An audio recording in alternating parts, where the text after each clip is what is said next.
Don't wanna leave her grounded.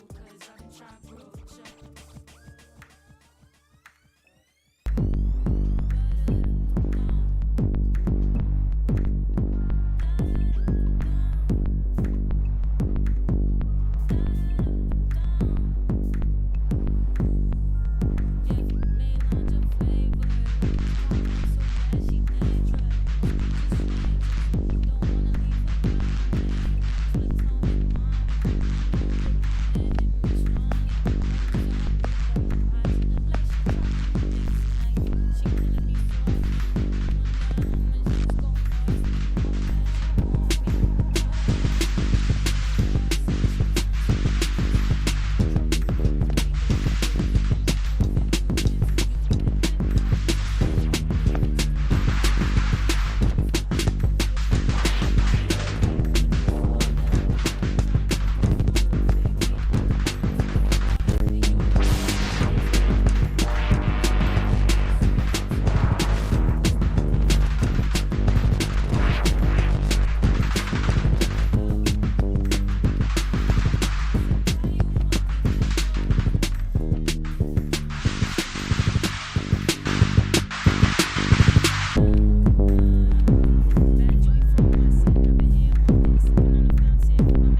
I'm not in a mood, cause my flight delayed.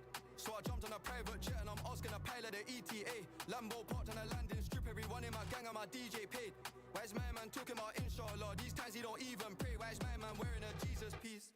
How did she squeeze in them jeans? Big behind and petitest waist. Take time with the GBG, we don't beef nobody like GBK. Woke up on the wrong side of bed, so he's gonna get slapped if I don't have my piece today. I love my young boy, I won't lead him straight. I'm stuck to little bro like PVA. Paid already, I don't need no hit song. We don't need ID, little bro 17 in the club, he ain't scrolling TikTok. F's just saw him a thick one. Which one? Who do you want, bro? Pick one. If I shoot my shot, I'll hit one. Matter of time till I get them all ticked off. Alright. We could go ban for ban. Fuck that, we can go M for M. $250,000 for the Maybach truck. Double R with the factory rims. I got the 90, the years, the versions, the bribes, I'm really a threat. It's got to the point that I don't even care. I got jewels in the safe that I don't even wear. Bro, I do it for some shoes and some clothes, you'll see what it'll do for a necklace. Right trail, look like a spider, it's crawling $1 on just the accessories. Damn. She made me wanna go harder, I like a whole R, and I think I'm obsessed with her. They hit him up on his birthday, did him the worst way, he had a death wish. I get right under their skin, I don't even try, I guess I can't help this shit. I'ma have love for bro, for life, we talking, nah, I step with it. Of course you could beat me at talking, ain't no back and forth, until we catch up with them niggas. Knocking the bag and making the opposite mad, I done fell in love with it. You can't sell fish with a cute one. Bank account look good, it's a new one. You the type like the type on computers. Got a mask, but he ain't no shooter. Top 10, but she don't act bougie. Me and your friends, we can go to Aruba. Get friends, it depend on my mood. Maybach van, this ain't no Uber. We could go ban for ban. Fuck that, we can go M for M. Mama got a body like Kim and them. Mama been killing that gym. We can go watch from chain to chain, the rings on him. I done got rich, but I'm still with this shit, land in London and go to the ends. We could go ban for ban. Fuck that, we can go M for M. $250,000 for the Maybach truck. Double R with the factory rims. I got the 90, the years, the versions, the bribes, I'm really a threat. It's got to the point that I don't even care. I got jewels in the safe that I don't even wear. Back up, shorty.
Brave new voices, make some noise! I don't believe y'all. I said brave new voices, make some noise! There we go, there we go, there we go. I know y'all like come all the way out here to Madison, Wisconsin to sit in them seats and be quiet now. Shout out to the On My First Wave program for hosting us this week. Shout out to each and every one of you for joining us at Brave New Voices this year. We love y'all, we appreciate y'all, we celebrate y'all. Can I give yourselves a round of applause? Okay, so I see I'm gonna have a few issues here, all right. DJ, cut music, cut music, cut music. So, when I asked for y'all to make some noise, that's exactly what I mean. Okay? Now, it's okay. We're going to practice with me. Because when these young people get up here, I need y'all to have y'all together, okay? They're cool? All right. So, on the count of 3, actually, let's just be quiet right now. Shh. I want no noise. Coconut. No noise. Hey, ASMR up here. I want no noise. And on the count of 3, I want y'all to make as much noise as your body can muster. Is that okay? On the count of 3, okay. No coughing. Thank you. 1, 2, 3. Make some noise!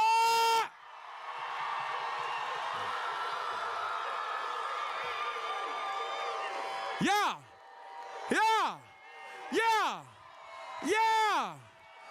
Act like y'all ready to see our Poetry Slam Finals! Shout out to our top 4 competing teams. Make some noise for Do More Baltimore. Make some noise for Metaphor Houston. Make some noise for You Speaks Bay Area. And make some noise for Master Poetry. Congratulations, top 4. We're so proud of y'all. All right, so I'm going to make sure I get up at y'all here. I just want to make sure y'all was live enough before these young people hit the stage. So my name is Darius Parker. I have the honor and privilege of serving as one of your...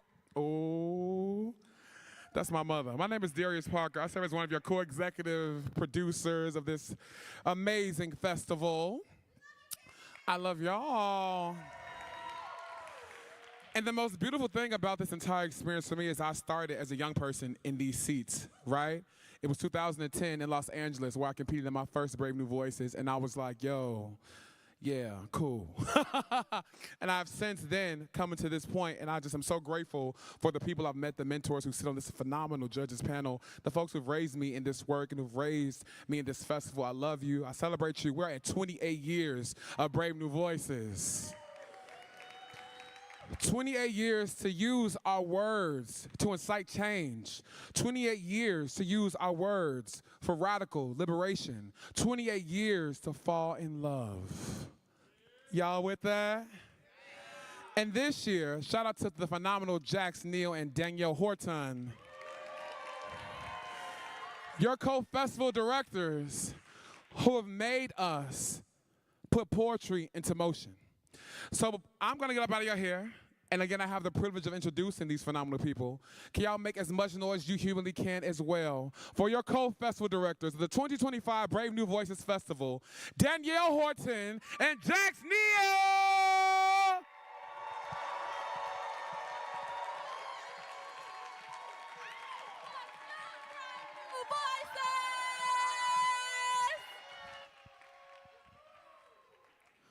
What's good, Brave New Voices?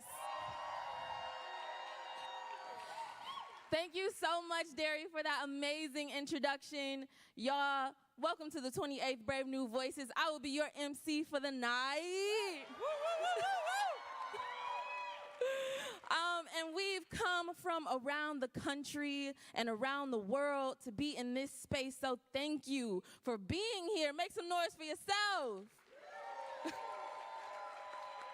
Word. Keep that celebration going for the poets in the room, the artists, the organizers. Keep it going. The educators, the parents, the friends, the DJ. Word. Now, as we convene in this space to celebrate the power of the youth voice, we would like to take a moment to recognize the Ho Chunk people, known as the people of the sacred voice, the first residents of this land that will become Madison, Wisconsin. The University of Wisconsin-Madison occupies ancestral Ho Chunk land, a place their nation has called their job since time immemorial. In an 1832 treaty, the Ho Chunk were forced to cede this territory. Decades of ethnic cleansing followed when both the federal and the state government repeatedly, but unsuccessfully, sought to forcibly remove the Ho Chunk from Wisconsin. We acknowledge the circumstances that led to the forced removal of the Ho Chunk people and honor their legacy of resistance and resilience. This history of colonization informs our work and vision for a collaborative future. We recognize and respect the inherent sovereignty of the Ho Chunk Nation and the other 11 Native nations within the boundaries of the state of Wisconsin. Everybody take a breath for the Ho Chunk people. Everybody in and out. One more time, in and out. Yeah, I needed that. All right, as mentioned earlier, this is our 28th annual Brave New Voices. Every year, Brave New Voices brings hundreds of poets together for workshops, performances, conversations, and we hope for the continued building of a movement at the intersections of slam, activism, and the imagination, which enables a platform for intergenerational truth-telling and critical love. We gather to tell our stories and listen and learn from our collective wisdom. And before we get started, I'd like to remind everyone that this space belongs to you, right? So let's be responsible for the energy we bring into this space, working together to make sure that everyone feels welcome in this community. If that's cool, say cool. Word, I like that. All right, speaking of responsibilities, my wonderful host and fellow co-director, Jax Neal, can explain to us what is going to happen today. Everybody say, hey, Jax. Hey, BMV. What up? My name is Jax Neal, reporting live from inside your mind. I'll be the voice of God today, putting together this wonderful slam for y'all. So let's figure out what exactly this is that we're doing today. So a poetry slam is a competitive poetry event. We're here to provide a platform to celebrate some of the most incredible and urgent young voices in the country. 5 judges will score poems on a scale from 1 to 10. Low and high scores are dropped, 3 middle added together for a max total of 30 points. Judges wave. That's the last time you're gonna get love tonight, y'all. Each slam has 4 rounds and each team participates in 2 semifinals. A calibration poet will perform before the first round of each bout, and the order in which the poet performs shifts in each round. After each bout, teams will earn a place ranking of 1, 2, 3, 4, or 5 in order of low to high score. At the conclusion of the semifinals, we add together those ranks for a cumulative rank score, and that's how we got our finals here today. These are the best of the best. Everyone here tonight was the winner of their slam. These are the top scoring poets of this festival, and we're here to crown the top ranking poet in the whole country. Isn't that crazy?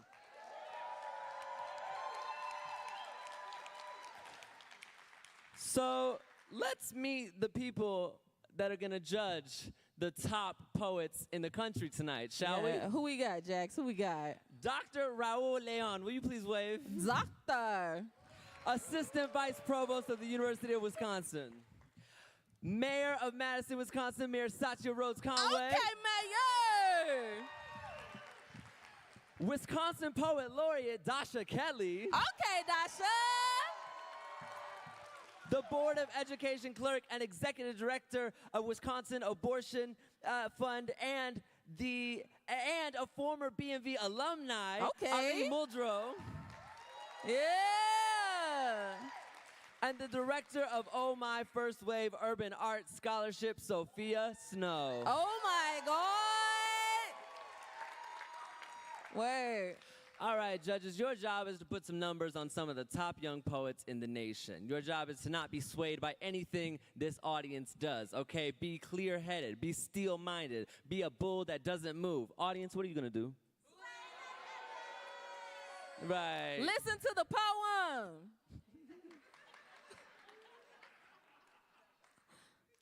As a reminder, there's going to be no recordings of poems or performances tonight except by the Youth Speaks media staff. This is a rule put in place to protect people's privacy and agency. The Youth Speaks media team will share performances of poems after the festivals. If youth do not wish to have their performances recorded, they can request a specialized red mic cover, which indicates to staff not to record or take pictures of them. Should you need these mic covers, please find your bound manager before the performance so we can ensure you get what you need. Y'all, are you ready for a motherfucking poetry slam? Danny, let's do it. Word. So I think you covered everything, but before we get started, I'm gonna need to, give a trigger warning, all right? If that's cool, say cool. Yeah, we're gonna be probably talking about some heavy stuff, right? So we need to take care of each other. So we acknowledge the words of our young folks are powerful, first and foremost. Poets are going to get on this mic today and speak their truth. This may include topics that might physically or emotionally activate folks in the audience and may cause them to relive traumatic events in their minds and bodies. You may hear poems that are graphic, covering issues such as racism, mental health, trauma, sexuality, self-harm, abuse, and more. Please do what you need to do in order to take care of your mental health, okay? We also have decompression spaces available should you need them. And decompression rooms will be occupied by mental health professionals and volunteers with experience in mental health. Should you need them, find a Youth Speak staff who can direct you to where they are. Any Youth Speak staff, please raise your hand. Yes, we got a lot of people who are ready to love on you and take care of you, okay? If you need any assistance, if you need to decompress, please tap on one of them, all right? If that's cool, say cool. Smooth, all right. Are y'all ready for some poems?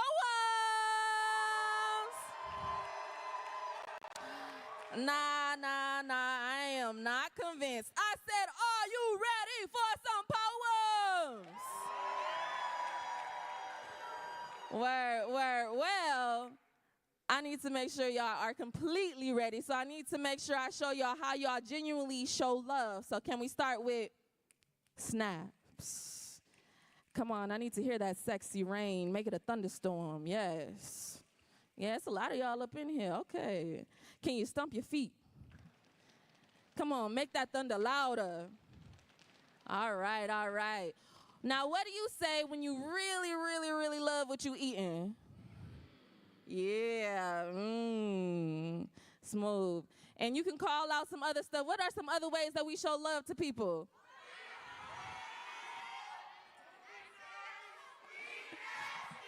Yeah. Okay, y'all got it. Word.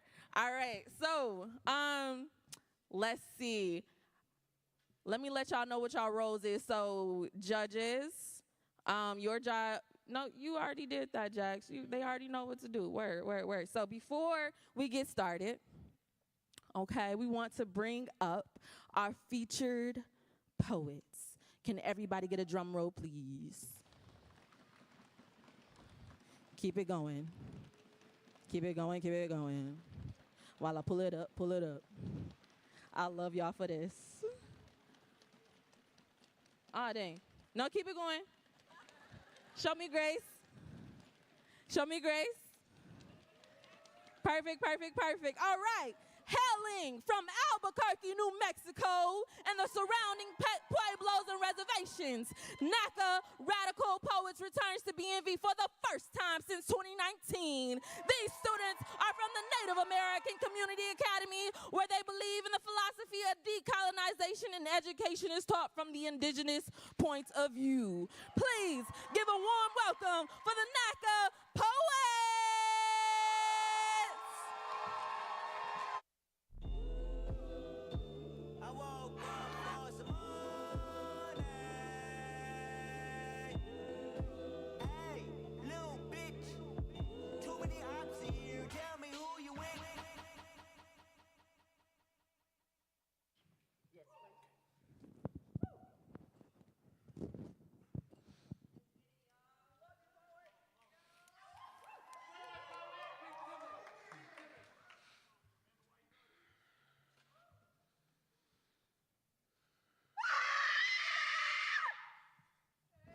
a scream in her wind. Nature doesn't have a voice to tell you to stop.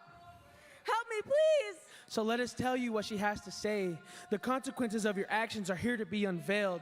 A truth untold and a story that's withheld within the mind of nature and within the minds of man. You've come to destroy this world and conquer a different land. Culture that isn't yours, but you take. So stop asking. Can you paint with all the colors of the wind? Carelessly and unwillingly slaughter the red and black. You've killed them all, and yet here we are, still trying to take the fall. Because these colors are becoming numbers, cash or card. Our children, mothers, fathers, aunties, uncles, cousins, brothers, sisters. I can't name them all, but I wish I'd come home one more time with no need to say goodbye. As if they were even given the pleasantry. Call this number for help when they're shaking hands, can barely hold the phone. Their bodies only sometimes coming home in a casket, never spoken for, only the excuses to fuel the illusions. Well, they're always running off. They always took walks alone just to smoke, while having stale air, treated like an animal up until the final bullet is in their undiscovered skull. And with all you've given us and with all you haven't, the scraps that we've been handed and the tools that we've built from this loneliness, we still strive for greatness. So let me tell you, you can't take what you've already taken, and you can't steal what's already been broken. Her solemnless vines of life that give birth to all of mankind and all that are alike. You strip her down bare to her root, and she begs and she bleeds for you to stop. As you take her away, you've taken a family, a mother, a father, a daughter, and a son, a life that you can never bring back from the dead. You've taken her for granted and you used her for her materials. You used her for her soul. And now you must repent for what you have stole. A woman and a life that has gone missing and murdered from her indigenous tribe. But now she repents with a gust of wind flowing from her hair and the sound of trees in which between the earth that she carries into the soil from which she is buried, that creates life through her body. And in the clouds,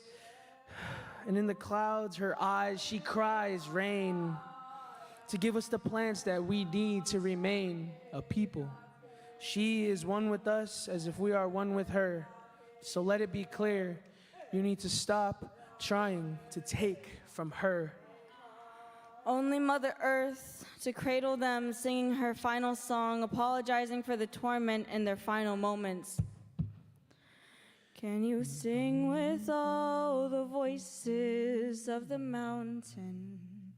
Can you paint with all the colors of the wind?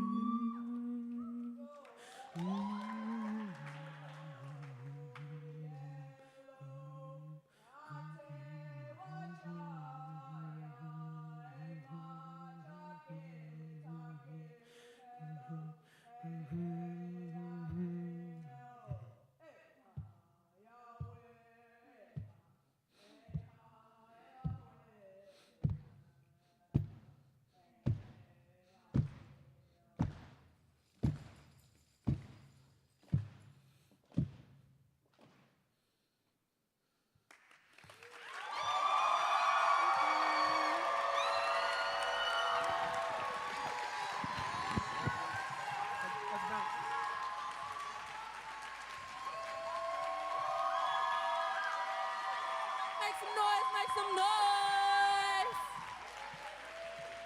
Are y'all ready for a poetry slam? I said, are you ready for a poetry slam? Where y'all actually not ready, because we gotta do something first. We need to calibrate. You feel me? So we're gonna need a calibration poet. Yeah, word. We've changed this name multiple times. Yeah, you know, calibration, sacrificial. We said offering before. What you say, Jax? I said, we're calibrating, y'all. Why are you so bloodthirsty for? Come on, Yeah. calibrate. Word. So we need to do a calibration poet. And this is to help the judges out, because this is our first time. Y'all need to listen to the poem, rate it, use your opinions. Audience, you know what to do, because they're going to get it wrong every time, right? Yeah. And then, so this poet is not competing, though, so they don't count. Word. But they will warm up the stage to get the judges calibrated for scoring. So our calibration poet, start making some noise. Can I get a drum roll or something? Poets are coming all the way from Chicago. Word. Shout out to the Midwest, Midwest gotta represent. Everybody, give it up for Kumba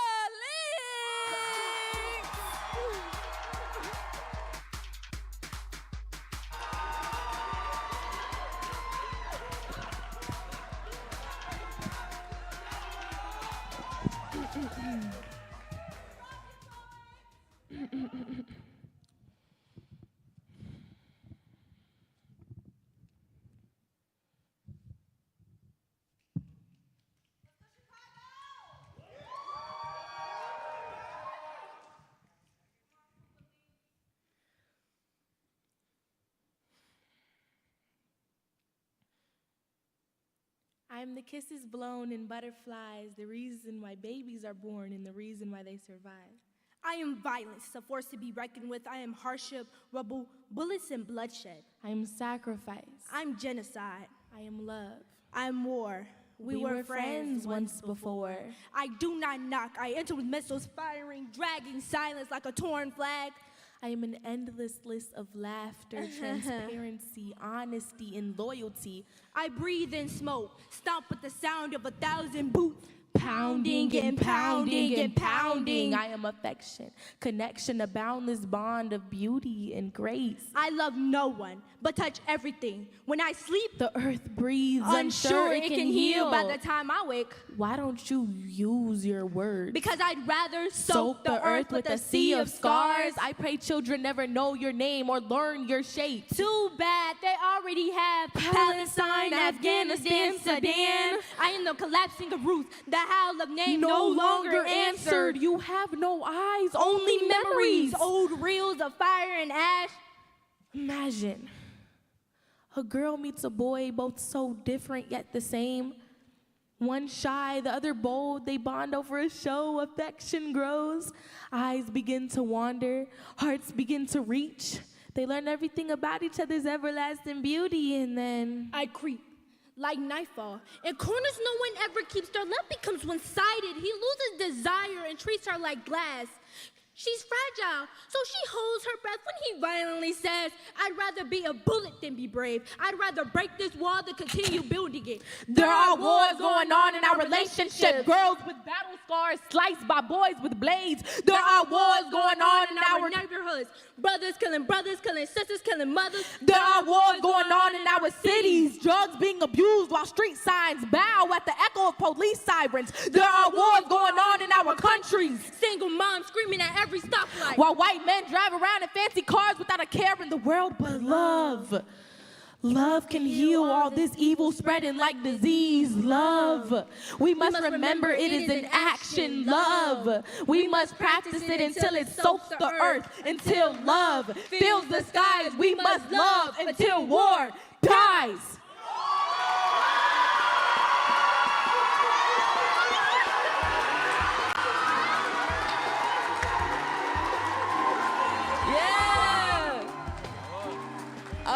Kumba Links. All right, now, judges. Now, what's different from the semifinals is that this is going to be some loud scorings, okay? We're going to read these scores out loud. Yeah, so y'all get to give y'all feedback on if y'all like these scores or not. All right, if that's cool, say cool. Word.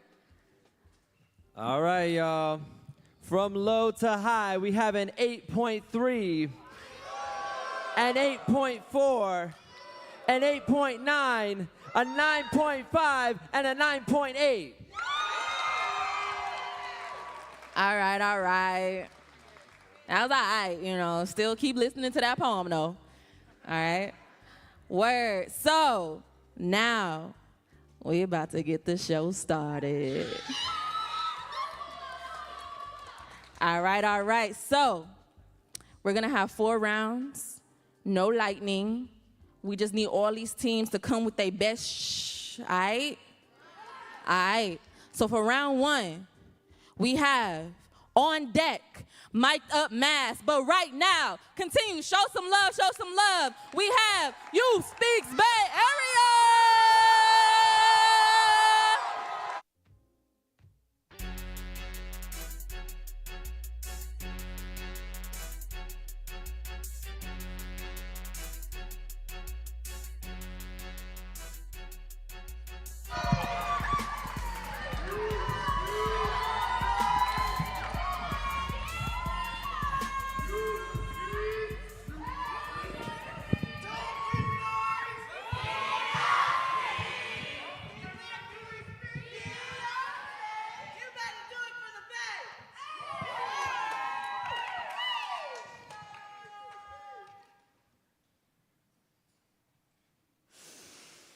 She was framed. Not in the lens, but in the lie. In the leather couch and casting call. In the silence between action and cut. In the way her body was treated like a prop. But her no was never a part of the script. She was framed. in just the right angle to make her breasts pop. Her hips wide. Her waist slim. The camera lens focuses on everything but her eyes. Where a tear has shed itself in the name of all she lost to an industry. That doesn't love you.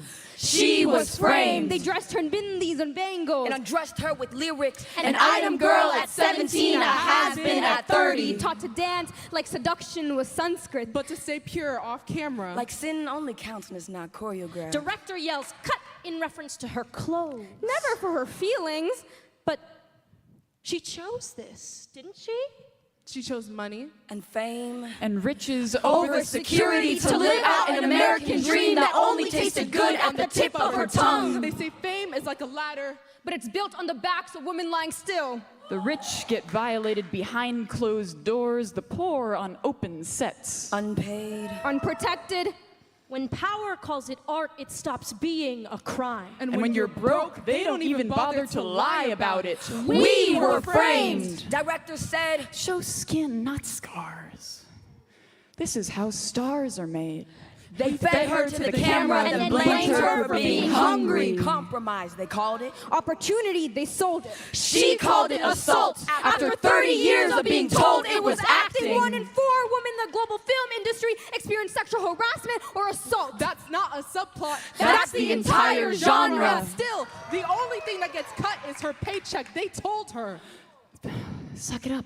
Smile through it. You'll be famous. But fame is just rape with a red carpet. A spotlight that burns instead of shines. We hear Me Too. But forget how many herds it took to echo. You remember Weinstein, not the woman. You quote movies, not court cases. You cheer when the predator gets 20 years. But boo when she gets 2 minutes to tell her truth. It wasn't just the casting couch. It was the assistant who said, take a friend. The manager who booked the meeting. The agents, the stylists, the handlers, everyone who sent her in like a lamb and called it networking. They all knew. Hollywood's worst kept secret was never silence. It was survival. Over 70% of female actors report being sexually harassed and 0% see justice. Not when the director is the judge. Not when the producer funds the police. Not when a woman's story is called a scandal. Before it's called a crime. We are told.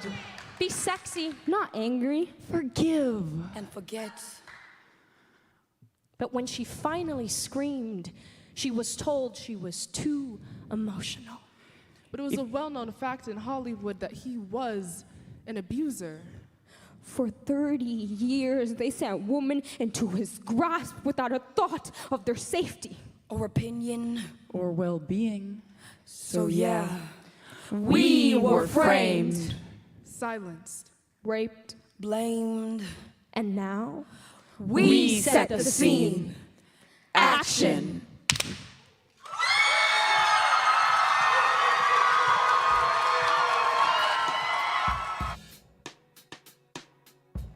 Word. When I say speak, y'all say truth. Speak. When I say speak, you say truth. Speak. Word. Thank y'all, poets. Okay, judges. Don't fuck it up, judges. Don't fuck it up. Let's see. All right, put them things in order.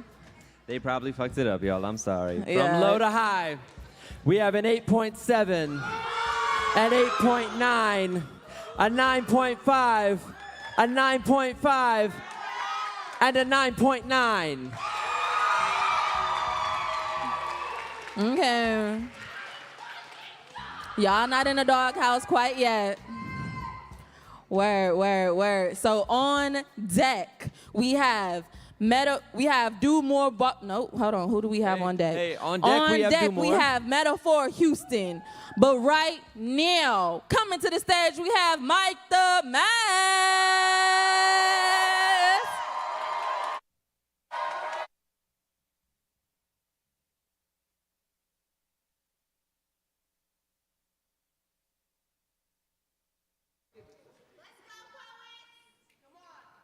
Mic check, mic check, mic check.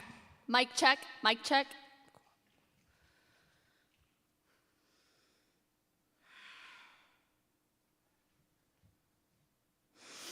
Working at Starbucks makes me feel like Jesus. I see all, know all, remember all. I hold down the bar like a Navy SEAL. I should be allowed to fly planes. You can't crucify me with your camel ribbon crunches. I was hired over 3 years ago, and I'm on my 3rd CEO. I know how to lean down and kiss the earth and practice gratitude. Even Jesus answers to God. Our CEO, Brian Nichols, lives by numbers. 57,000 an hour, 6 trips a week in a private jet. He tells us we need to connect with the customers, and of course, we do.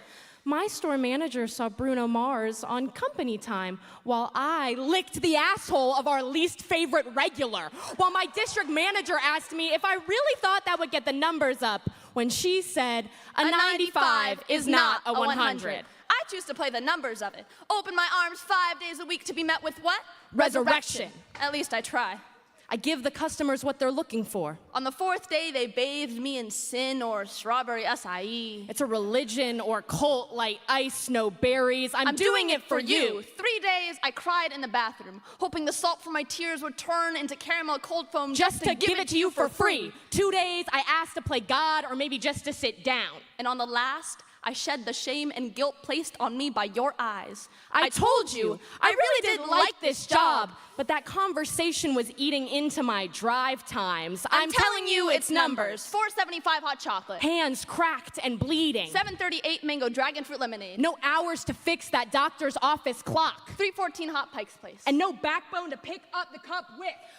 Serving coffee since 1971. Union busting since 1980. 2 years of retaliation for speaking out on Palestinian genocide. And to think, what use is a barista for but service? But protest. But grassroots. What is Starbucks if not a malignant tumor composed of a man's greed for power? Oh God, tell me, can I still repent with an apron on? Does that make it food safe? Will you bless my cup should my numbers go past double digits? What makes the prayers of a rich man generous and the prayers of a poor man greedy? What makes corporate beliefs righteous and ours blasphemous? What makes the needs of $800,000 a day more necessary than $18 an hour? What makes the lives of those we can't see disposable while ours is priceless? I wanted it to feel regular. I love my regulars. I still feel like Jesus. I still see, I still know, I still remember. You want the Frappuccino with a flat lid because you hate to feel like a child with all the extra whip. And you want the hot coffee, double cupped, because your son's hands are sensitive. And how did his surgery go last week? If I told you that disciples could still protest, would you even? Do you believe in coalition? Bring together the billionaires, the debtors, the persecuted, the dead. Do you believe in a movement if I give you a cream on the side? If I make it a double tonight? Are you eager for Coffee House Connection? Or do you just want me to tell you it's going to be all right? That the coffee will be out in 3. That if I see you, you see me. I don't think Brian remembers your name as much as you remember his. As much as I remember yours. Brian Nichols, billionaires, Starbucks, corporations, the out of touch will never be touched by any humanity but theirs. It's on us. So pick me, choose me, place the crown of thorns on my head and watch as my blood drips into your drink. Throw your extra hot latte at me like holy water to an exorcism and wait for my apology to feel sincere. Wait for the apologies to trickle down.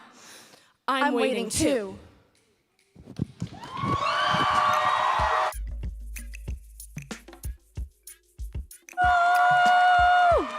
Oh my goodness.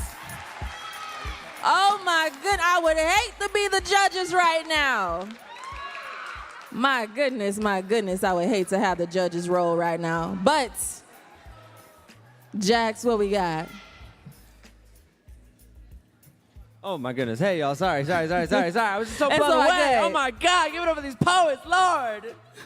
From low to high, we have an 8.8, a 9.0, a 9.2, a 9.6, and a 9.6. All right now. Turn up. All right. The stage is hot. Okay, my God. Whew. All right, so on deck, we have, let me get it right. On deck, we have Do More Baltimore. But right now, and you're already clapping right now, give it up for Metaphor Houston!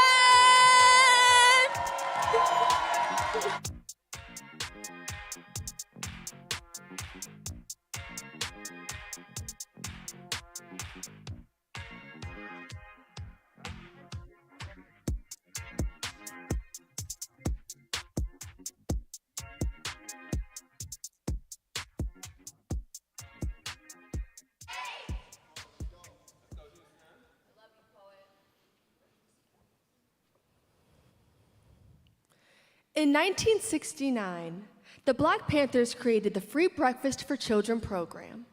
They believed that no child should sit in a classroom with an empty stomach. The FBI called this act of kindness the greatest threat to national security. To the lunch lady who never failed to make it clear that I had insufficient funds in my account, I wonder if you ever saw me as more than a number on a screen. If you ever noticed that my body was begging for that processed government cuisine, I hope maybe you'd have some empathy. I wonder if you knew what it felt like to type your lunch number into the keypad knowing that your meal wasn't guaranteed. Maybe you knew the way of wishing lunch into existence. Of making empty feel full. I wasn't asking for charity. Just dignity, humanity, on a tray you were meant to provide for me. The only way America can secure the nation is by turning my brain into a battlefield, by making my stomach an enemy of my education. Is it truly a threat to provide students with the tools to succeed? Is it really our fault we were born into a system infested with poverty? While 60% of families are picking and choosing between their needs, 157 House representatives pick and choose which students get to eat. To Rich McCormick, the congressman who suggested some children should be working instead of receiving free lunch. You say we like value, but we're forced to depend on the government until they stop providing for us. The free and reduced lunch program has already reduced me to a whisper. Just a number in the system. To an attention-seeking student who can't focus in class. Sorry I couldn't worry about your music lesson while my stomach grumbled louder than the bell rings. Sorry I couldn't memorize the branches of government when the roots of inequality were choking me. I used to see straight A's. Now food and focus are the only F's I lose. What about me being black, fed, and educated scares you? Is it my ability to process the policies you put in place, or how I rise above the limitations you put on my race? All power to the people, but our empowerment is stolen from us. Ripped out of our bodies and brains. The only way you can limit us is by snatching away our lunch trays. The Free Breakfast for Children program was supposed to be our fuel. But the system made sure we didn't get past the finish line. Why are victories determined by those who never struggled a day in their lives? To the Black Panthers, I wonder if you know that people who make a base salary of $174,000 are in a frenzy over a $3 trade, as if their pay couldn't feed 1,000 students times 58. I wonder if you knew. I wonder if you knew the police raids and hatred of 1969 would foreshadow our current system. I wonder if you knew the revolutionary change you envisioned will leave us fed up but never full.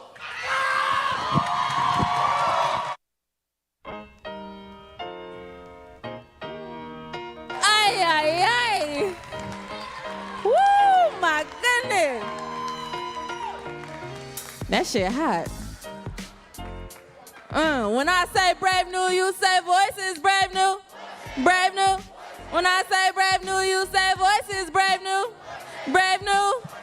Word. Okay, judges, do not disappoint us.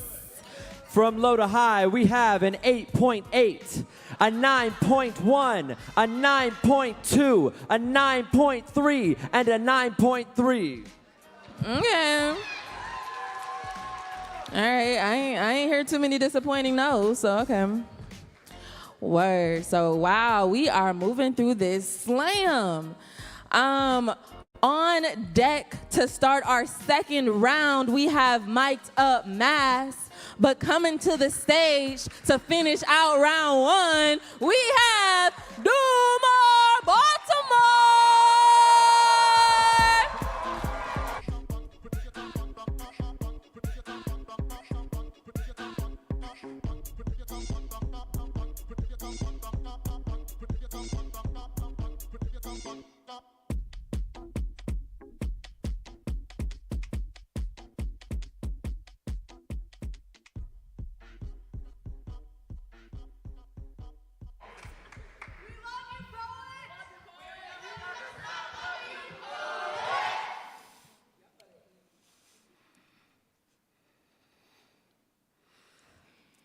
For God so loved the world that he gave his only begotten Son. For whosoever shall believe in him shall not perish, but have everlasting life. Forever and ever, amen. My spirit is stuck in the crossroad of non-believers. Because God's followers have always tried to derail me when my sister's father spoke of my house like a house sin.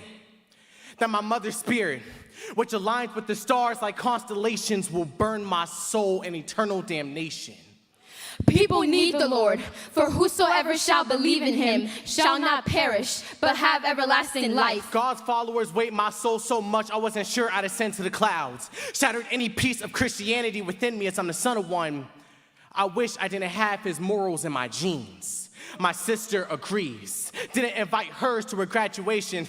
Guess God gave way to go against your kin's wishes. If you don't have Christ as Lord, you have the devil as your master. My mom tells me there is no God, only a goddess. Your mother is mad at God. Women make the planet inhabitable, but it was made by man? It was made by God. It was made God. How could it take 7 days to make a planet when it takes us less to destroy it? Blasphemy from those people possessed by demons. Repent. If I was made in God's image, why was I born to ignore it? Repent. To give the All-Father reasons to send fathers to his son? Repent. You tried to convince a contradiction created by your creator. Approach me like a telemarketer. I don't want what you're offering. Offer him as a choice, but say there is no other option. Present him as a way of living rather than an addition to how I live. Be a man, Marcellus. Only God can help you be a real man. Life without a father brought me more morality than the Bible has. My mom was my role model. When my father sacrificed me for lust, I thought a Christian man was a family man. He decided to make two. Does baptism fix that too? Justify him for the split that split myself apart like Moses. But instead of the water splitting, I can feel it fall down my face till I split and can't get myself together. Can't you see? I fear Christianity will change me from the son of my mother to the son of God. Filter my speech, swallow my tongue to speak in God's. When I found mine through poetry, he told me, your coach is a bad example. He's not teaching you to respect yourself and others. Learn how to be respectful. Who are you to try and father a son that's not yours? What are you asking me? Abandon my identity for a God that made me this way? That a prayer to him will be fulfilled. Like every miracle in my life I didn't make happen. When I put my soul into it, that I should thank him for my achievements and dedication. Thank him. For God so loved the world abandon what I know. Present the holy ground and show them that my throat believe in him shall not perish, but have everlasting life. I can't find the place in my soul. How could I? That he gave his only begotten an angel on my shoulders, but I can't believe in either. I'm at a spiritual standstill because I'm afraid to move. And if I could, that he gave his only begotten Son. For whosoever shall believe in him God shouldn't shall have not been perish, presented but by have a man like everlasting life. you. Your words have only pushed me away. He'll say, you know you'll go to hell. All I can say is, I know.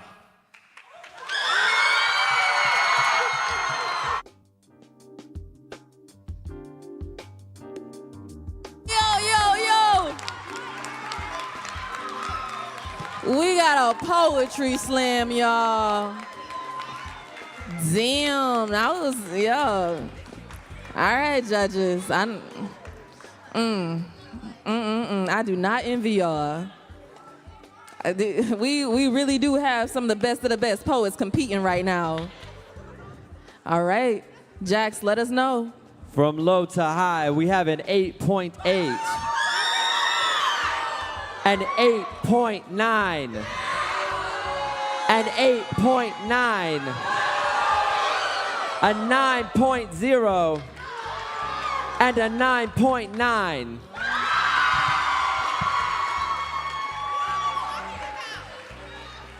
All right, I heard some boos, so that means, can y'all say, listen to the poem?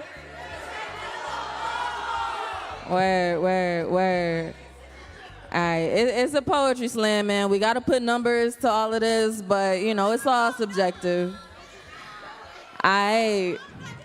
So, on deck, as we go into round 2, is Metaphor Houston. But right now, coming to the stage, we have Mic'd Up Math.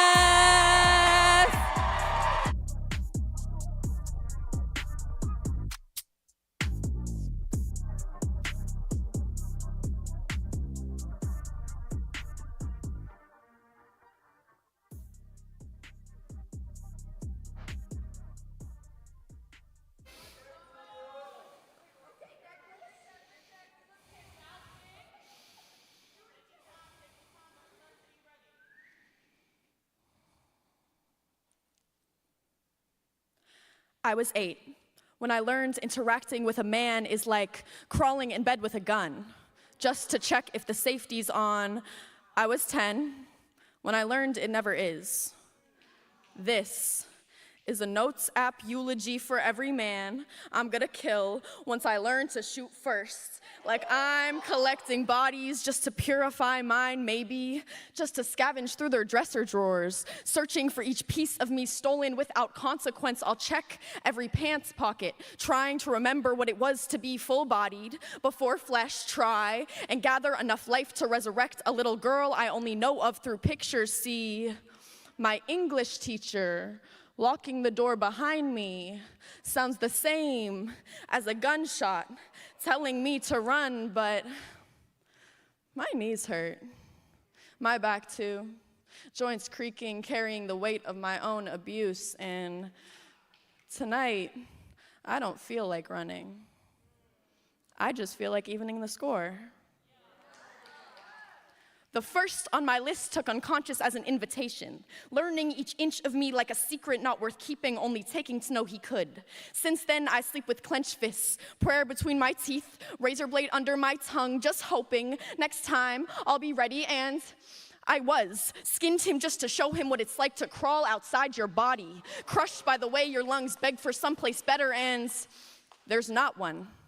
The second on my list teaches silence alongside his curriculum, singing promises of my maturity. An old soul is still small enough to hold down. The second gargled on his own blood like chewing on all the dark stored in his stomach. I smiled when I realized he was still trying to bite back. The third showed me it could get worse, and it did. Cracked open his rib cage, scrape knuckle scar just to gnaw on the bones. The fifth ate each blow. The 10th spat them out, looked to the sky for mercy, and met my eyes.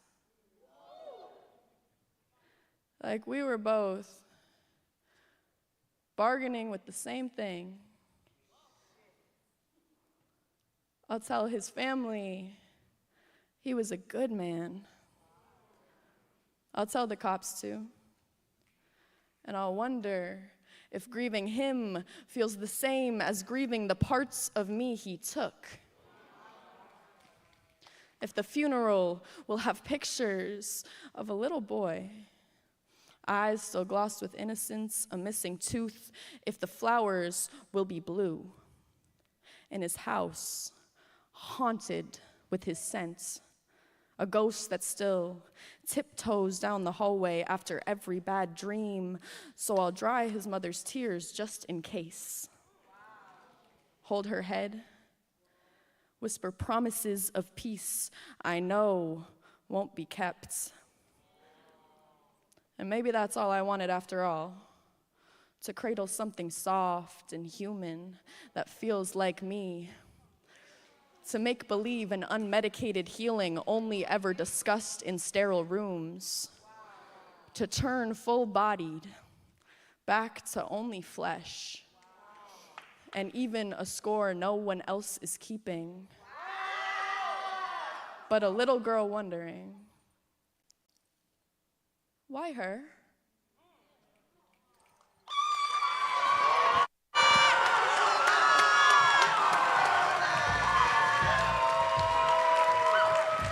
Man, can we take a collective breath after that one? Everybody in and out. One more time, in and out. Shout out to the brave new voices touching this stage. All right, judges. All right, judges. From low to high, we have a 9.1. A 9.1. A 9.3. A 9.9. And y'all, we got a 10.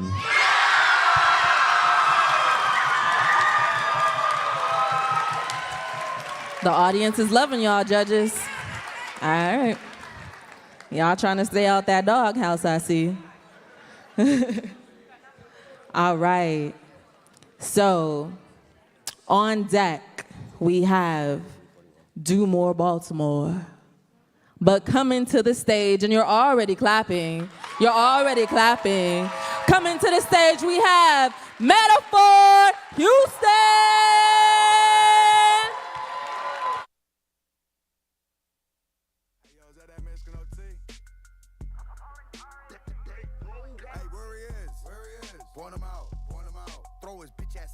Take him to the south. Hey, where he is? Point him out.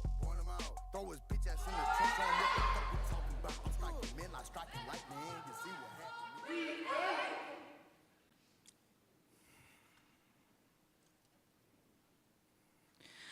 Welcome to Beauty Standards. I'm your host, Herman, and these are our lovely contestants, Sharon and Divya, who are competing to win Acceptance! Woo! For our first game, we have texture. Your clue is America's favorite hair type. What is kinky? No. What is curly? No. What is wavy? No. What is straight? No. What is conformity? God formed me with this beautiful, intricate crown, strands that are reaching to the corners of this earth, and you have the audacity to ask if you could touch my hair as if your fingers wouldn't drown in this ocean of kinks. God forbid a girl pick up her straightener. Heaven hates a girl who heats up her bathroom like hell. If you run your hand through my hair, it's smooth. 'Cause America can't handle when these curls are loose. It's crazy that you think I would straighten my hair for America. It's crazy that you think I know any better. Okay, put down those straighteners and let's pick up that makeup palette. Let's play colors. Black. Brown. Way too cold. Beige. Getting warmer. White. White is right. White is the only color that can symbolize being purified. As if you want me to scrape my skin off to the white meat just so you can see I'm sanctified. I'm not sure when colorism became a part of my colors, when brown became a pigment that only looked good on others. Why can't my black symbolize my innocence, the innocent me that wasn't told bleaching was the way to be beautiful? Kids still compare their tans to my skin as if they would ever pick to be this complexion. For our last round, we have a lightning round where our contestants will go big or go home. The game is size. 20 seconds on the clock. Name one clothing item you're scared to wear. Bodycon dress. How often do people check the nutrition facts on the back of their snacks? Every time they go to the store. How fat is too fat? Time's up. Why does society only reflect what I see on the scale? How can somebody be too big or too small for your consumption? You make assumptions about what fit and healthy looks like. People treat me like a character on reality TV, waiting for the host to pop out and critique me. I didn't realize my grandmother was a nutritionist. My mother, a dietary expert. My father, knowledgeable on my shitty genetics. Round over. And that concludes our game. The winner of Beauty Standards is, drumroll please, Nobody. Nobody has ever fit America's ever-changing beauty standards. Every day there's a new shade, a new fit, a new script to follow. This game comes back every season and still there are no victories. Only millions of contestants waiting to see if their skin, hair, or body fits the category. But we're never enough. Despite all we alter about ourselves to fit the criteria, the judges never give us the green light. How many more rounds until we realize acceptance was never ours to win?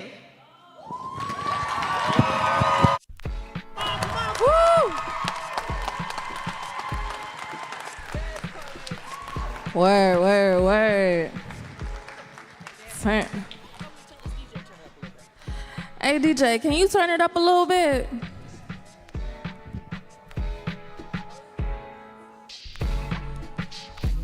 Yeah, we want to make sure everybody can hear. Word. How that sound to y'all? We sounding good? Yeah, make sure y'all yell it out if we ever need to, bring it up a little bit. Okay, turn up. All right, that was, You ready for these scores? Do more? Yeah, word, yeah. Danny, are you ready for these scores? Danielle. Huh? Are you ready for these scores? Sorry, my bad, y'all. I be in my own little world sometimes. Yeah, and it's a lot on this paper, so like I'm doing a lot up here. Judges, what's the scores? From low to high, we have an 8.8, an 8.9, an 8.9, a 9.0, and a 9.1. Aight. Word. So we almost done with this round. On deck, we have Youth Speaks Bay Area. But coming to the stage, we have Dumo Baltimore.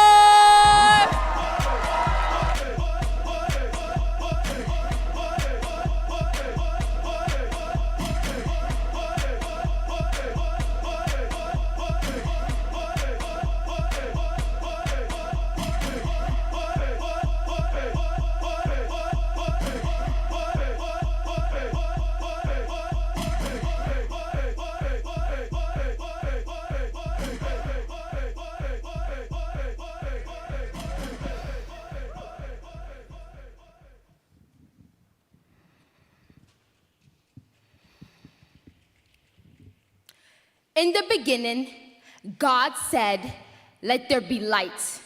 A vault to separate the waters from the waters. The land was fruitful, the sky was blue, the ocean crystal clear. In the beginning, all was good. Now the sky is home to a sheet of dust. Brown smoke surrounds struggling cities. The waters cry in pain and agony. Years of man-made plastic suffocating its screams. The world's warmer than it should be. Corporations adding the fossil fuels needed to grow the fire that is global warming. How many genocides of pollution will we have to face before we find a solution? How many corpses have to be buried before we can cascade corporations? Earth, is there something wrong with you? Why did your seasons get colder? I can't recognize my mother's nature as my age gets older. I think mankind emptied the clip on my mother nature.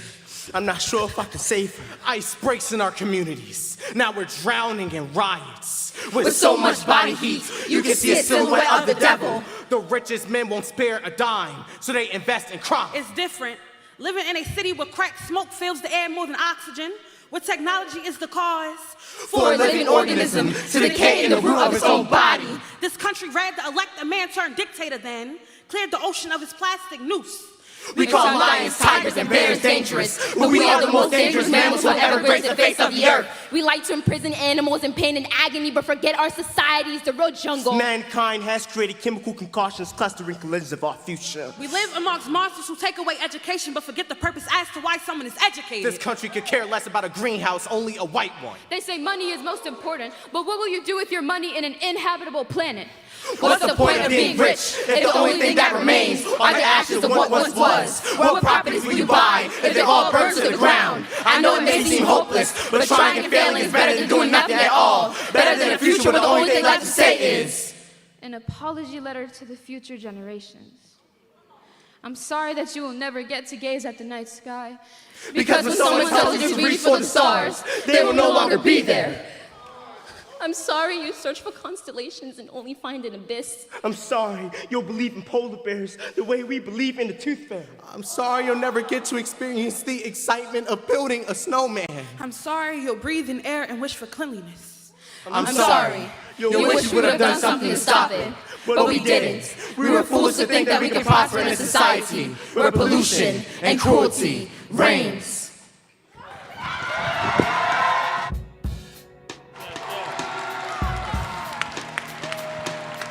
Word. Woo! When I say brave new, you say voices, brave new? Brave new? Word. Okay, judges. Do your thing. Jax, what we got? What we got? All right, hurry up, judges, Lord. Making me look bad. All right. From low to high, we have an 8.9, a 9.0, a 9.3, a 9.5, and a 9.8. All right. All right, we are closing this round out with one more team. So on deck to start round 3, we have Metaphor Houston. But right now, coming to the stage, we have You Speaks Bay Area. I got my...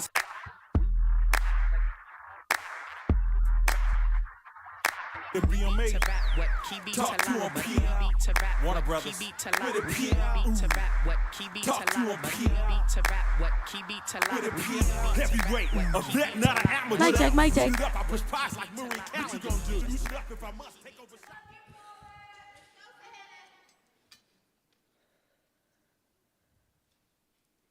I am afraid of any form of transportation that does not lead with its wheels, and yet I spent 5 hours on 2 planes to get here. But American Airlines could never compare to my friend Bart. I picture myself with him. Imagine I am in the back of a moving vehicle, seats, a color palette of Skittles dropped in marijuana. I spend my 33-minute route to San Francisco's Mission District, embracing popped ears and parking lot views in the back of my train, fully confident in my obnoxious teenagehood when there's no one across the aisle. I lay my legs upon the seat to the left of me because I show my age. There is something inspirational about 70 miles per hour across a region I thought I'd explore to completion, and seeing a brand new tag upon the back fence of an abandoned parking lot. The bay is my siren. It pulls me in towards murky waters of Lake Merritt and tells me I am in a spring. How can I leave the bay when every good idea I've come up with was made on BART?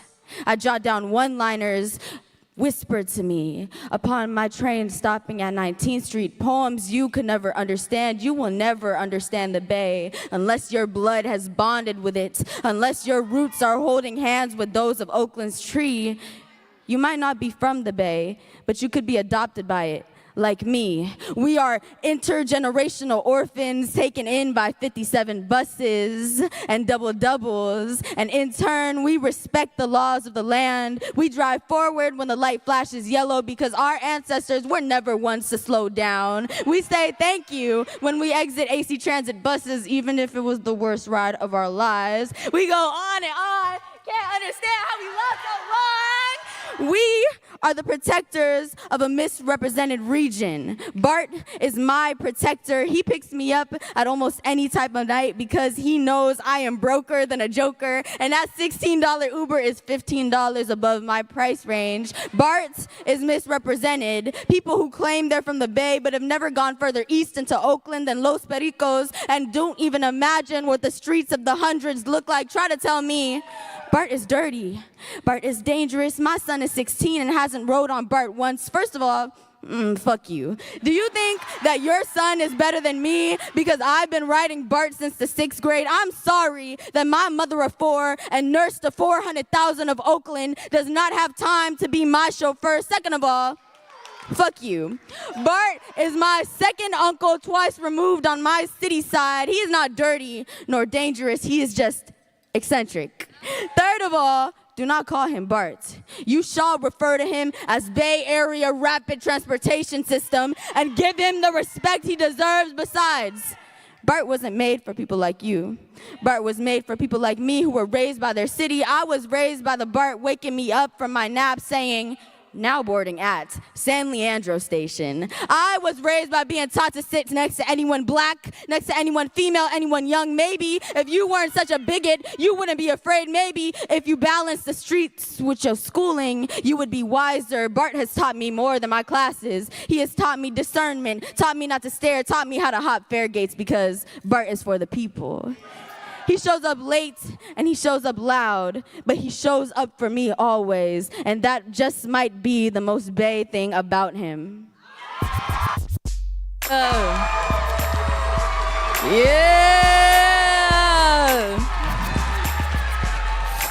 That shit hot. It's hot, man. All right, judges. All right, we got these numbers in a bit quicker this time, it seems, yes. All right. From low to high, we have a 9.2, a 9.3, a 9.7, a 9.9, and a 9.9. Okay. It sounds like they're listening. It sounds like they're listening. All right. We are going into the third round. Everybody give it up for the third round.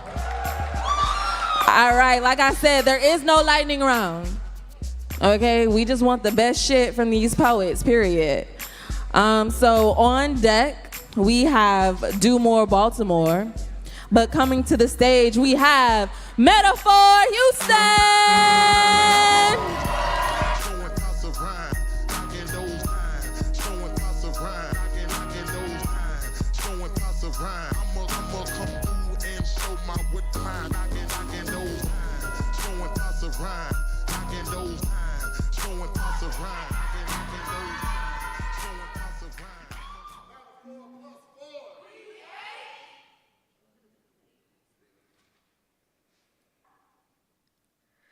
Tú no puedes comprar al viento, tú no puedes comprar al sol, tú no puedes comprar la lluvia, tú no puedes comprar el calor.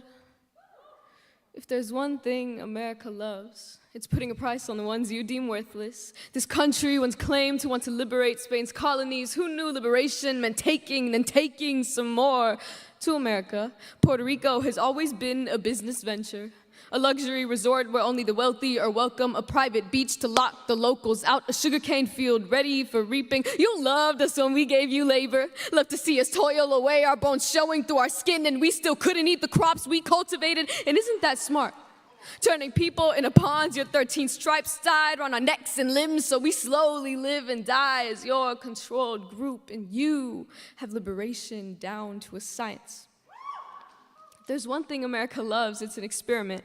From bombs tested on the shores of our beaches to contraceptives and cancer snuck into our cells. Fun fact, one of the most hazardous waste sites in the United States is the body of a Puerto Rican. Fun fact, we're still out here breathing, still surviving extermination attempts just to see our oppressors on the cover of Times Magazine or in a MAGA hat. So, when Tony Hinchcliffe called my island a floating piece of garbage, I knew he wasn't mistaken. He must have seen all the toxicity and forgotten it was this country that caused it. There is trash on my island. Filthy rich trash scattered too close to its shores, watching contaminated waves from glass balconies, paper towel in hand in case our dirty skin smudges your status, thinking, whose displacement should we profit off of next? You live under the assumption that our land, labor, and lives are for your consumption, pero tú no puedes comprar al viento, tú no puedes comprar al sol, tú no puedes comprar la lluvia, tú no puedes comprar el calor. Y'all wanna know what that means? You can't buy the wind, you can't buy the sun, you can't buy the rain, you can't buy the heat, you can't bind our bodies when they're built to break free, you can't own the land.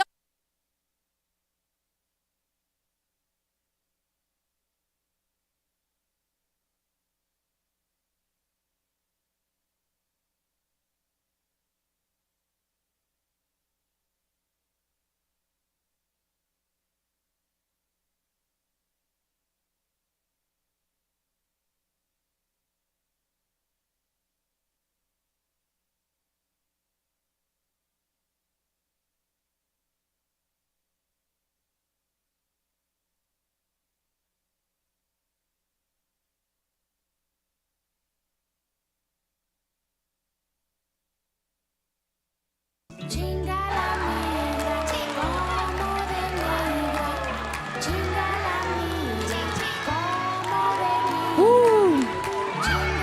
Show some love for the poet. Woo, we are working on that mic sound, y'all. Yeah. Can everybody take a deep breath with me? Everybody in and out. All right, everybody in and out. Word. Okay. Shout out to production working on this mic. All right, we're going to extend some love and grace to our production team. Shout out Sterling for helping get it together. And shout out to that poet. Shout out to that poet. That's how you do it. You keep the show going. You keep the show going. Yeah. All right, we got some numbers to announce, Jax. What we got? From low to high, we have a 9.4. A 9.4. A 9.5. A 9.6. And y'all, we got a 10. See, the mic, it didn't even matter. Yeah, word. Shout out to that poet. Woo. All right, man. On deck, we have. Just want to check this. Check. There she is. Check. Mic check, Red. Give it up for Sterling. Shout out to Sterling. Thank you. All right. On deck, we have Youth Speaks Bay Area, but coming to the stage right now, we have Dumo Baltimore.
Dear son,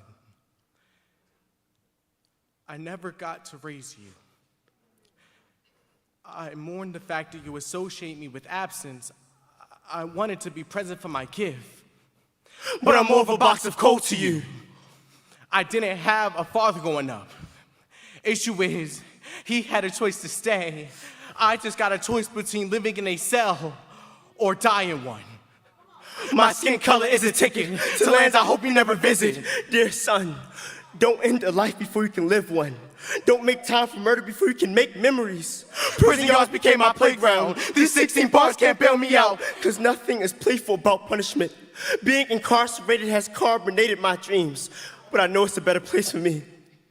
In this jail cell I've held hell in my hands. The pen, a necromancer, to the dead relationship of a son and a man. I've seen so many broken souls here. This complex host complexity cause circumstance carried men of innocence to a jail cell. I write this to tell you, just because I'm in jail doesn't mean I'm a criminal, doesn't mean I'm neglectful. For a place so full of hate, I'm surprised. But the love I harbor has been honed into homicide. Prison is a fight for life, son. With this letter, I hope you don't let up on being a doctor. You can touch more hearts than a sonogram. I left before you could speak, but out there, my son, I was the gun, and death was his favorite paragraph to speak. When I got locked up, a life sentence saved my life. With these words, I'm trying to birth life into you. Before fatherless home takes another. And growing up, your father has been a pacifist. I never wanted to harm anyone, but I've learned that it doesn't matter how kind-hearted you are. Being black means every day you wake up in a brawl against the system, against society, against the souls coming in inside of you. Cause I felt internal conflict. I've been trying so hard to stay stable. So soon when I'm released, I can release the love I've been keeping for you. I can't make another. Fatherhood is a war. Behind these walls is where I take my cover. I thought growing up in prison is what a man did. Now I know a jail cell is just a man's crib. This uniform's a man's bib. You're the glue keeping me together, but to the system you're a gorilla. I write this to let you know our lands are no longer built for us. Instead of a letter to my son would be writing a letter to his father when his book hasn't been written yet. You're a fable of dreams that can change the world, but this country's corruption can turn dreams into nightmares. By the time I get out of the cell, I can't make up for forgotten time. I feel though, as I write this letter is rotting in a trash can, because my words are trash to you. I've been gone for so much of your development. I never thought this how my life would go, that these would be the cards I was dealt. But I was born as a spade in a world of aces. My birth was a gamble, and I won a loss. I'm sorry, dear son. Prison saved me from growing up too soon. But I refuse to let it raise you too.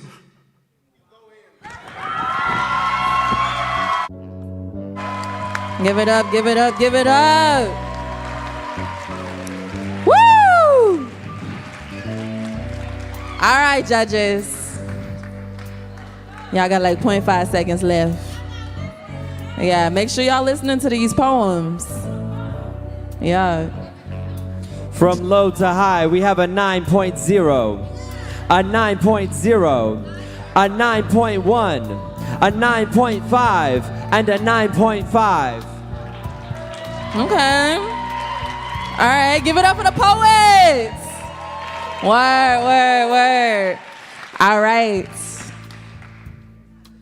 On deck, we have Mic'd Up Mass. But coming to the stage right now, give it up for Youth Speaks Bay Area!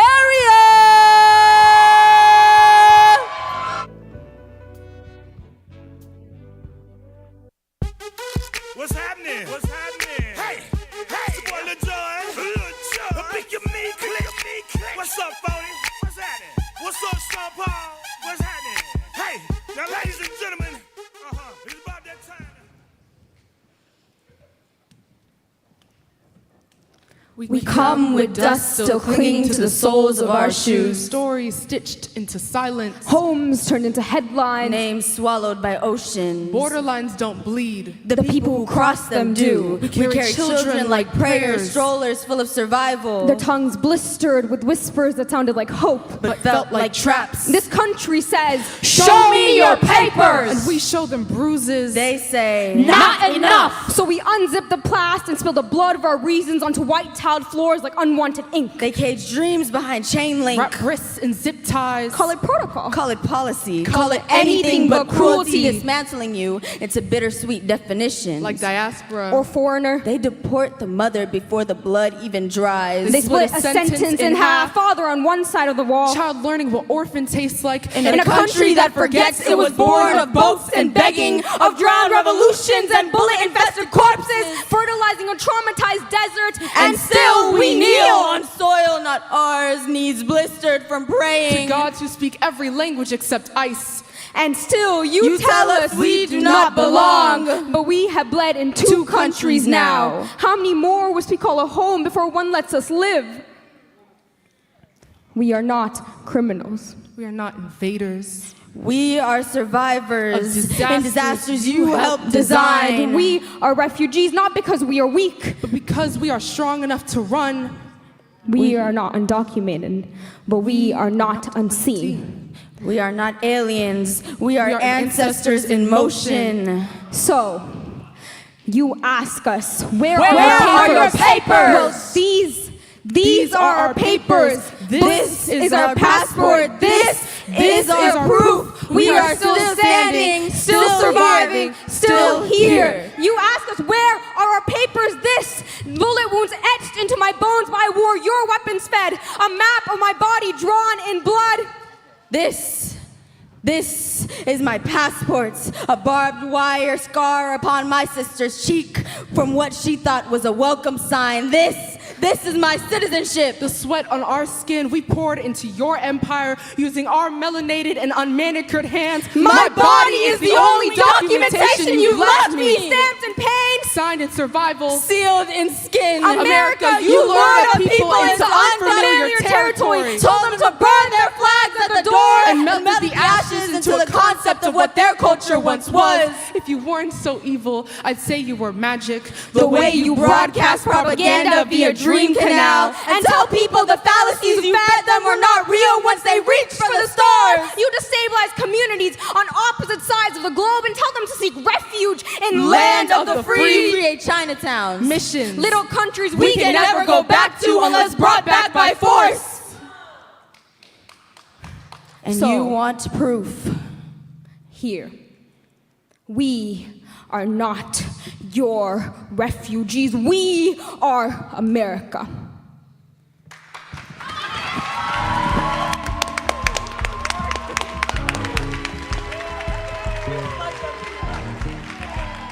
Turn up, turn up, turn up for the poets.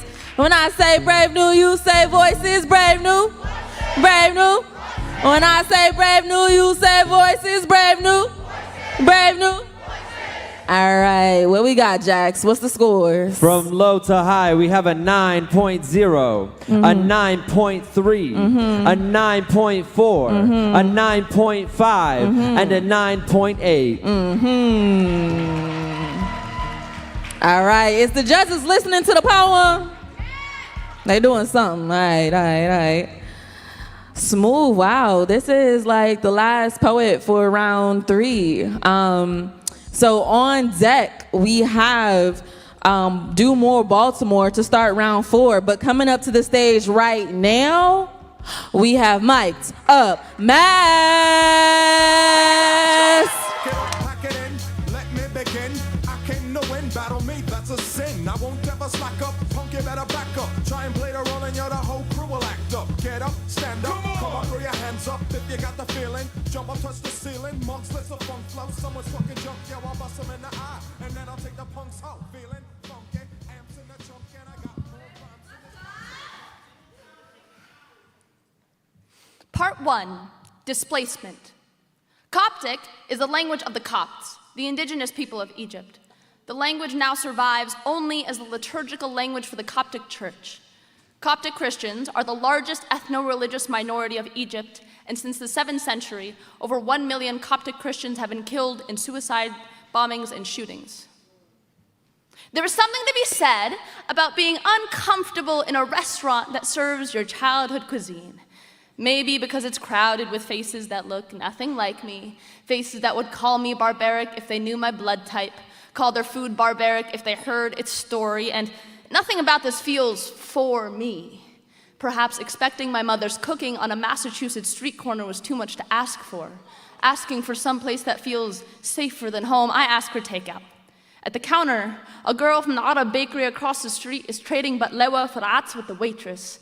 White faces, light eyebrows, and they look so comfortable, so relaxed. Why does this come so naturally, and how are all of these people so satisfied? What part of me is on their plates? Why is my blood on the walls while theirs is waiting for the check, belly full of my beating heart? This is a life-size pepper grater, 'cause shavings of me keep places like these alive for people like you. I smell my food, but I don't see my people, so what part of Coraline is this? Are not the buttons you'll sew into my eyes the live, laugh, love signs on every wall? This must be my alternate home.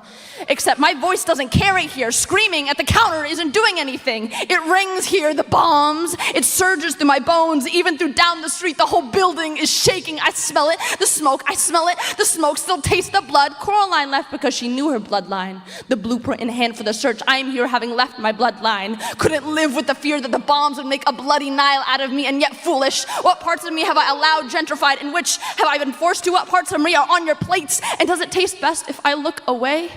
If I didn't see you eat it with a fork and a knife? Do you taste Egypt as it was? Or do you taste the burnt bodies, the throats in praise before being slit? Do you taste the Coptic? Part 2, found. My mother knows a remedy for every illness. We'll call any four walls hers. Will dress me in my cultural clothes like armor from the moment I was born. My dad makes it clear, become a lawyer, fight like the rebel that has persecuted our lineage. Or be a doctor, heal the scars left on this family, on my Arabic, engineer us a future without violence.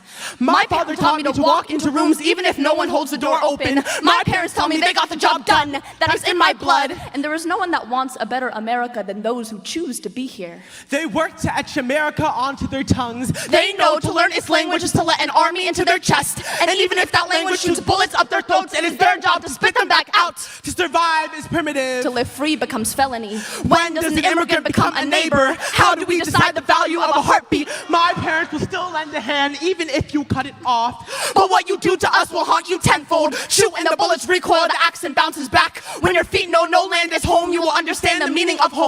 You will understand what it means to be wild, what it means to make it happen. My name is Maria Megad Abd Nur Tawfiq Zaki. I'm from Mary Louise Zaki and Megad Abd Nur Zaki. My name is Preston Bongda and Toro. I'm from Patricia Manke Manjong and Henry King Gong and Toro. People of ripe olives of Alexandrian sands. People who will plant Jama Jama leaves in every compound. People of grit. People of heart. People wherever we rest our feet.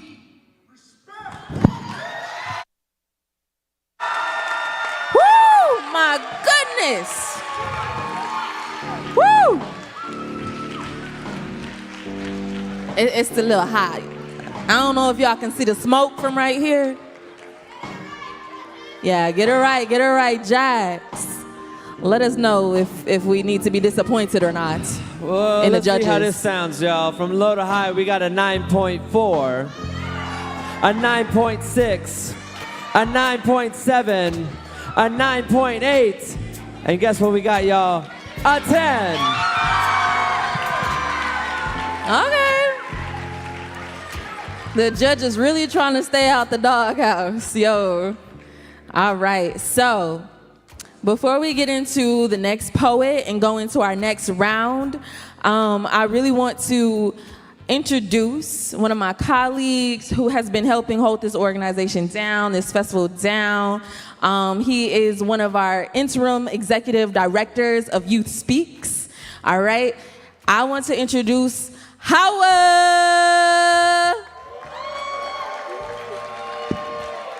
Turn up.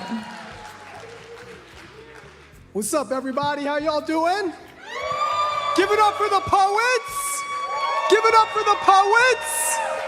A little louder for the poets. Thank you all so much. My name is Hawa. In 2008, I first came across Brave New Voices in Washington, D.C., and I was living in D.C., running a nonprofit organization that uses the arts and music to create spaces of healing for our young people. And what we're seeing on stage today is medicine. It's pure medicine. And this work is so essential, it's so necessary. It's necessary here, it's necessary in our schools, and it's necessary now more than ever because we're seeing a lot of public funding being cut for our arts programs. We're seeing a lot of public funding being cut for our music programs. And we're seeing less spaces like these for our young people to express themselves without feeling censored, right? Many months ago, we were in our offices, and we have a lot of staff. We have like 20 full-time staff at Youth Speaks. It's a lot of people. We've got consultants, we got contractors. It's a lot of work to put this festival together, as you can imagine. And as we were dealing with a lot of the changes that are happening with the administration, the National Endowment for the Arts had put out a notice to grantees. And that notice basically signaled to us that we had to check a box. And in that box, we had to say that we would not use diversity, equity, or inclusion in any of our practices. And if we did, we couldn't apply for the grant funding. They also had another box, and on that box, they said that we had to also agree to not use any pronouns. And if we used any gender-defining pronouns to identify our spaces with young people, what they call gender ideology, that we could not apply for funding. So what do y'all think we did? Do you think we checked that box? No, we didn't check that box. We didn't check that box. We didn't check that box.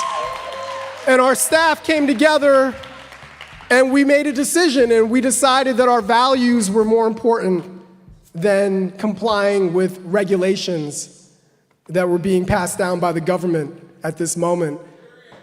Period. Period.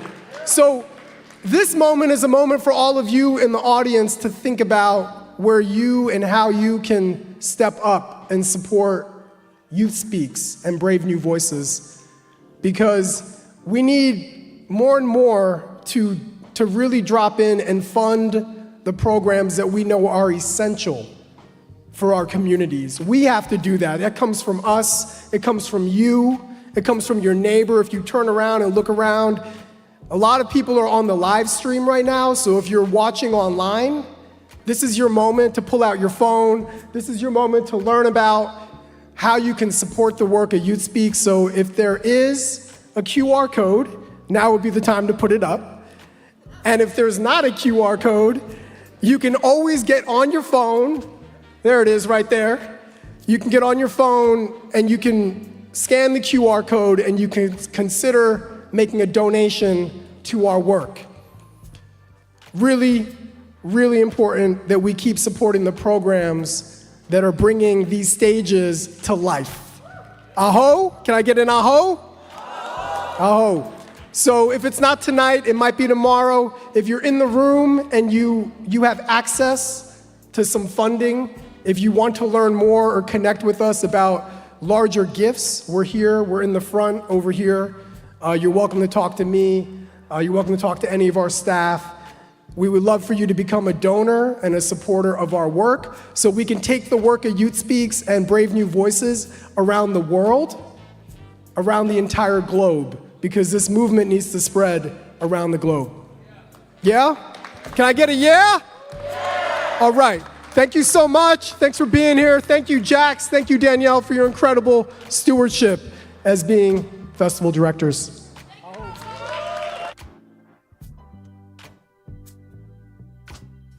Hello, hello, hello. Word. Thank you, Hawa. DJ, can you play something good? I want to get the energy back going. Let's turn up a little bit. Y'all can stand up. Can y'all hear it?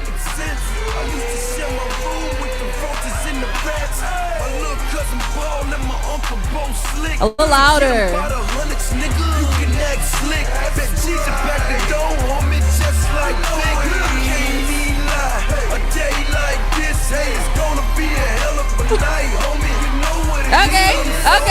Okay.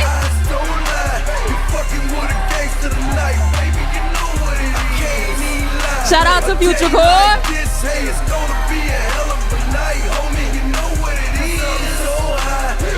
Can y'all hear it back there?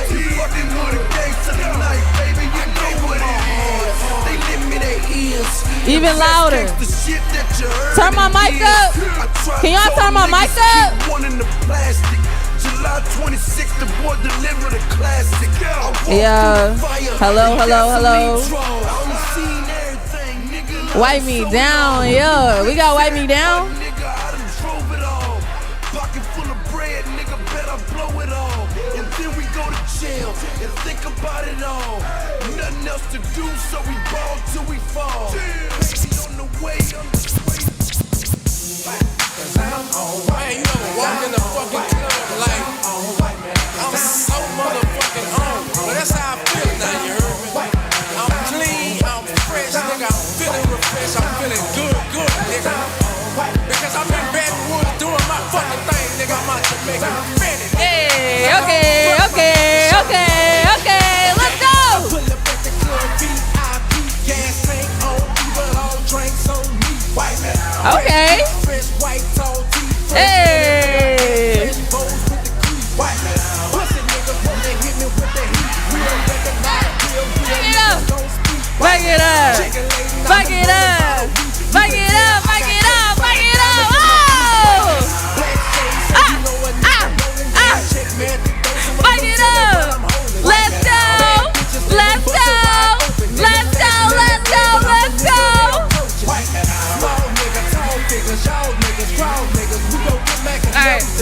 All right. Turn up. When I say brand new, you say voices. Brand new. Voices. Brand new. Voices. Brand new. Voices. Word. Y'all ready for some more poems? Turn up. Everybody take your seats. Take your seats. We have poets to hear from. All right. I just wanted y'all bodies to get moving a little bit, right? Poetry in motion is lit. All right. So starting our final round. This is the last time these poets will touch the stage.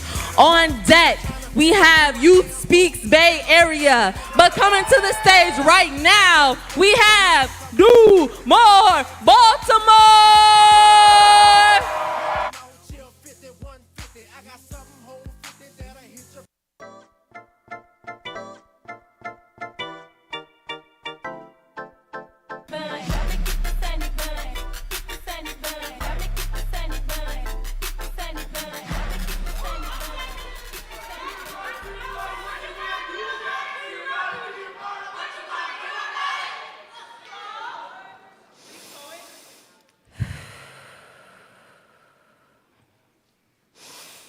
America, sweet land of liberty, home of the brave, land of the free, land of the rich white men, land of the wealthy. I was outside the other day when I hear someone shout La Migra, and hundreds of my people run for their children, for their spouses, for the lives that they've created for themselves, run for the idea of the American dream. Mi gente corriendo por sus sueños, por sus esposas o maridos, por la vida que han creado, por la idea del sueño americano. But you cannot deport people from stolen soil. Las aves vuelan sin problemas, migran y no conocen fronteras. Birds fly without worry, they migrate and they know no borders. They say, we don't want criminals in our country, but you voted for one. You want our Christian values, but Jesus would have welcomed us with open arms. Immigrants are having the lives that they spent decades building ripped away from them in the blink of an eye. America has never been a melting pot if we're still stirring. You call us aliens, but we're no less human than you are. But you're a 14-year-old girl, so what could you possibly know about the world? I know that our current president wants to take away our basic constitutional rights. I know that history is repeating itself. I know that our country is headed for the worst. I know that I could get hate for this poem, the political poem. Well, forget this being a poem. I'd rather call it PSA. I know that I am no alien. I know that I am all Latina, all human. And just because I'm young don't mean I don't know nothing. Let me say it again. No human is illegal on stolen land. But they make us pledge allegiance and take a stand to a flag that still lets melanin define the way people are treated. A country that fixates on people of color's hands the moment we walk into a store. A country that gives a hunk of carbon steel more rights than a woman who wants bodily autonomy. A country who prefers a rapist man over a woman. A country who prefers a man over a woman. America. Sweet land of stolen liberty. No te olvides de tu origen. Forget not from whence you came. So when you go outside and you see ICE, warn the immigrants, help your people, and shout la migra, shout la migra, shout la migra, shout la migra, shout la migra.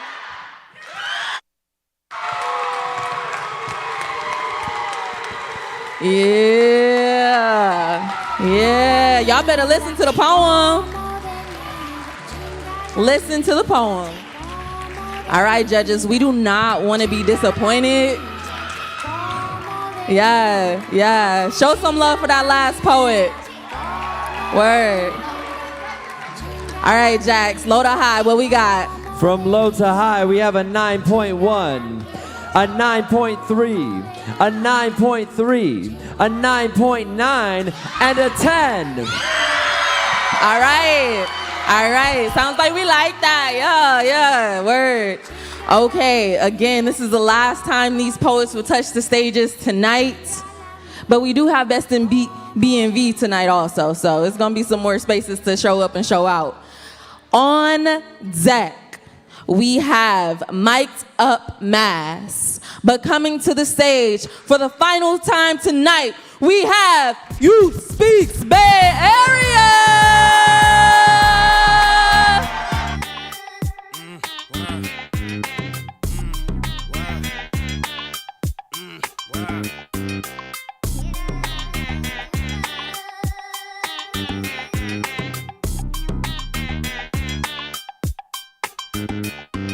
I'm out of this world, not your run of the millin'. My name is Furrow, I'm the owner of the building. I'm a stoner and I'm chillin' with two bitches like Jack. I pimps and I mag, drive a Benz on the lack. Man, I've been in the back with the groupies and the stars. I've been out front with the thugs and the guards. I've been on the yard with the Mexicans.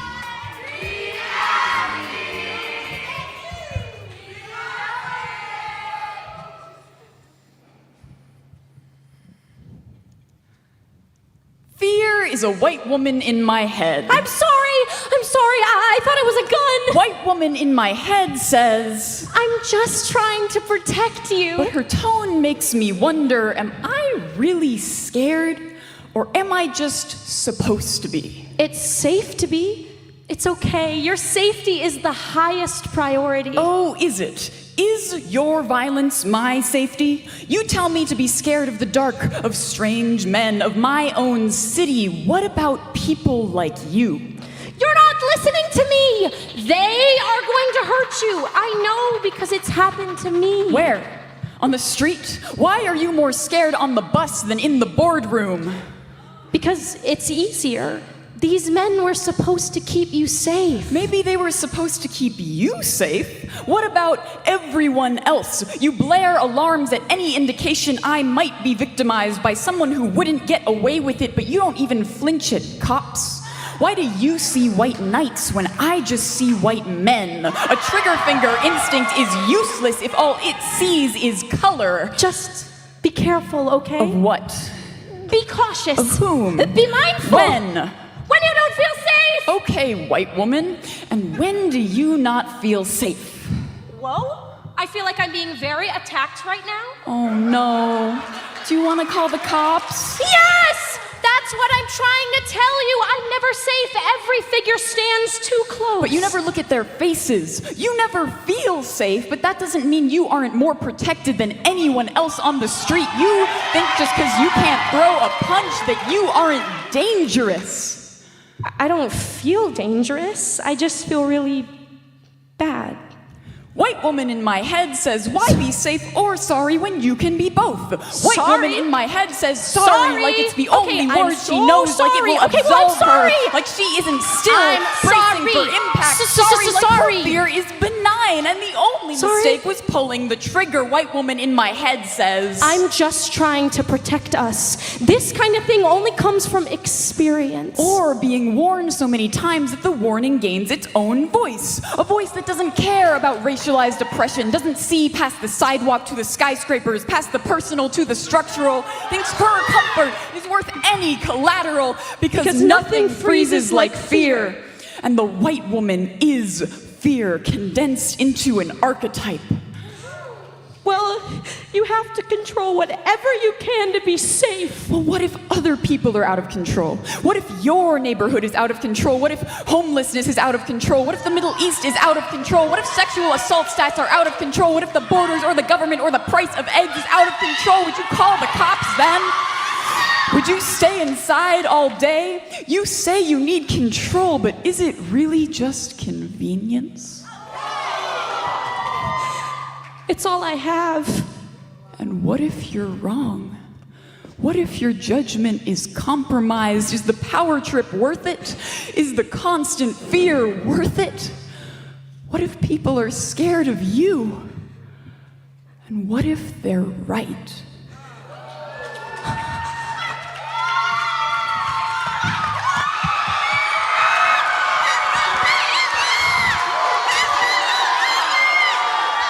Let's go.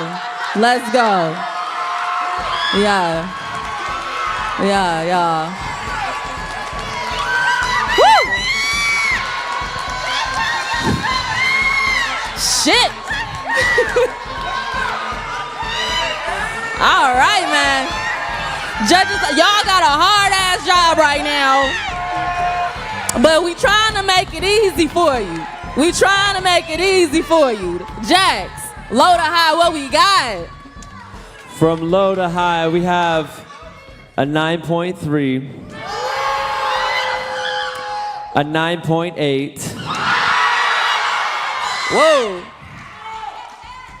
a 10, a 10, and a 10. Aye, aye, aye.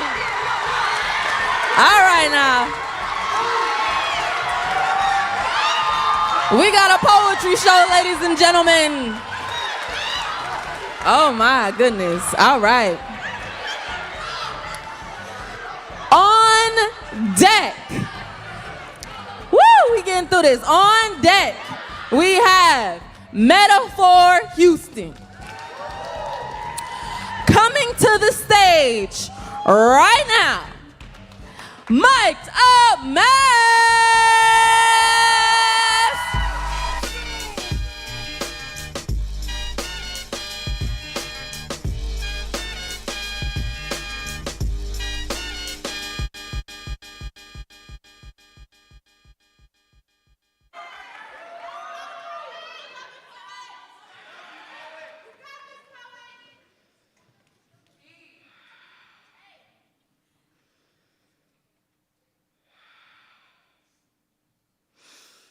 Adam's pronouns are he, him. And on Saturdays, he gets Chinese food with his wife, Rebecca. Aw. Lisa's pronouns are she, her. And on the weekends, she likes to go ice skating with her grandkids. Kai's pronouns are they, them. And he, they, like to crochet with their partner in Alston on sleepy Sunday mornings. Always breaking those cis heteronormative boundaries, aren't you, Kai? Okay, yes, I know I just misgendered Kai. And yes, I know that means that Caitlyn Jenner is gonna strike me down from Inglewood. And I just wanna say, I invite everyone in the room to join me. I think somebody in here misgendered me today, maybe within the hour. I think that pronoun pins are some of the ugliest forms of jewelry we as a human race have ever created. I don't care what holographic kind you got on Etsy. Nobody can really work a pin. And I know that's crude, but I am just as crude as any other Charlie XCX stan with a Twitter account. And what Charlie XCX stan with a Twitter account wouldn't want to meet their hero, Caitlyn Jenner? People probably wish that this poem were sadder than it is. Like if I said, big frowny face mine dramatically touches chest, body doesn't match my dramatically touches head, mind. That would definitely be a lot more artistically powerful than saying, I actually really like myself, and I'm actually a really great person. But in truth, I'm really sorry I misgendered Kai, and I'm sorry I didn't give you guys the time to feel like the best allies in the room when you noticed. We can take a moment for that now. Okay, yeah. JD Vance is the most non-binary name for a guy from Ohio. Sometimes I like to imagine that the J stands for joy and the D stands for diamond because it sounds like a drag queen and it makes me laugh. When people misgender me, I laugh. The words aren't important. I could never measure their value. It would be easier to hold down a $20 bill in between my teeth. To test if it's fake, I would bite down hard. Meaningless and performative. How I know you like it. Maybe biting is just how I set my boundaries. If I have to say my pronouns in that pronoun circle, I at least want them to be a stick. I want to be a person the same way you all are people. I want to be a person, not a hard idea to grasp or an afterthought, and we all do. Adam, Rebecca, and Kai, we work the jobs that you work, wear the clothes that you wear. We are you, and I'm sorry if that stings. You could always wear a pin that says sis. We could always call it out when we see you. We can write long, winding poems about sadness. We will plan events where Caitlyn Jenner is that keynote speaker, where they give out gold stars in that pronoun circle where I stand still. And you can do all the talking for me. And I hope that makes it so much easier. So much easier for you. All right. Woo!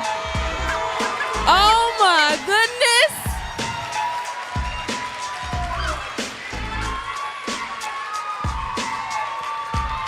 When I say show, y'all say love. Show. Show. When I say show, y'all say love. Show. Show. We trying to make it easy for y'all judges, okay? Jax, what we got, low to high? From low to high, we have a 9.4, a 9.6, a 9.6, a 9.9, and a 10. All right. All right now. We got a poetry show, y'all. Word, word, wow.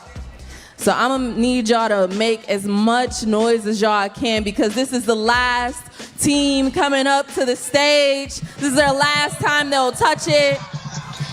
Everybody, give a warm welcome to Metaphor Houston! I might fuck around and pop a jigger. This song made me bop a little. Fucking on your bitch, I make that little hoe tell you ball a nigga. I push up looking sporty with this 40 and make his face blow, but I'm beating up this nigga.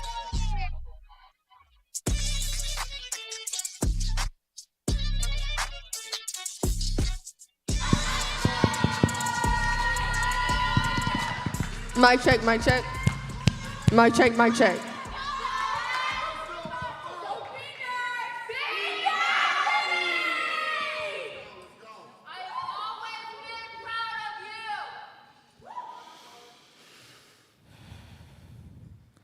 After flowers bloom from ashes and phoenixes that grow cold under the sun, daughter, you are the one. The one that will go on to make more of us. The one that will mold our legacy for years to come. I am a daughter of a line of daughters that was conceived in the middle of a line of sons.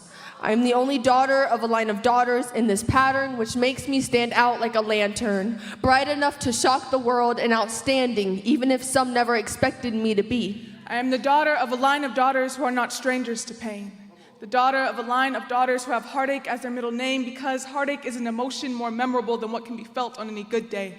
When it sounds as if in my head it is pouring, I know that it is their tears my mind collects. When I feel a hole in my heart, I know that it is their love I long to accept. When I feel the aching in my soul and the emptiness start to grow, I know that it was in them and in you and in all those that don't know what to do, and I desire to be full. To speak to my mother, the counselor, the smartest woman to ever live, guiding my steps to lead me in the right direction, giving me a peace of mind that helps me break generational habits. I learned from my mother, the soft-spoken warrior. A woman who knew the difference between being silent and being silenced and would rather die fighting to be heard than risk the chance of that line becoming blurred. I search for my mother's the taken. Kidnapped for their greatness to going on to prove why they have their name, not wild, but rather powerful. What greater thing is there to be in the eyes of a child?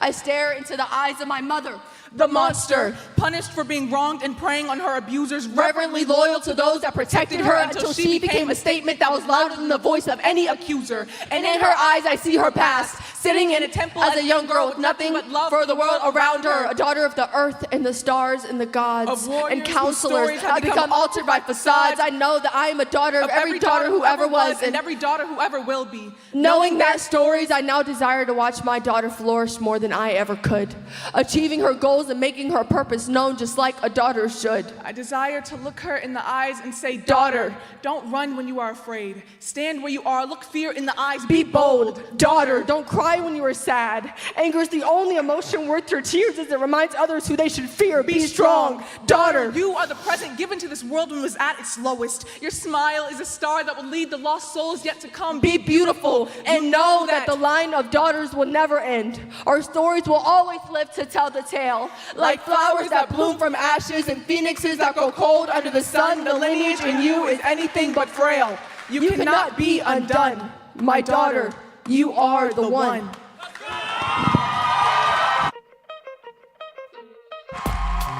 Yo, yo, yo, yo, yo, yo, yo, yo, yo, yo. Yo! Turn up, y'all. That was our last poet of the night, man. Judges, do them justice. Yeah, pass it on down the line. Pass it on down the line. Organize them numbers and jacks. Let us know from a low to high. What we got? From low to high, we have a 9.2. Okay. A 9.4. A 9.4. A 10. And a 10. Okay. Shout out to the last poet. Shout out to all the poets who touched the stage tonight. A little louder, I can't hear y'all. Word. All right, so we need to give my amazing host and co-festival director Jackson time to tally up the scores. But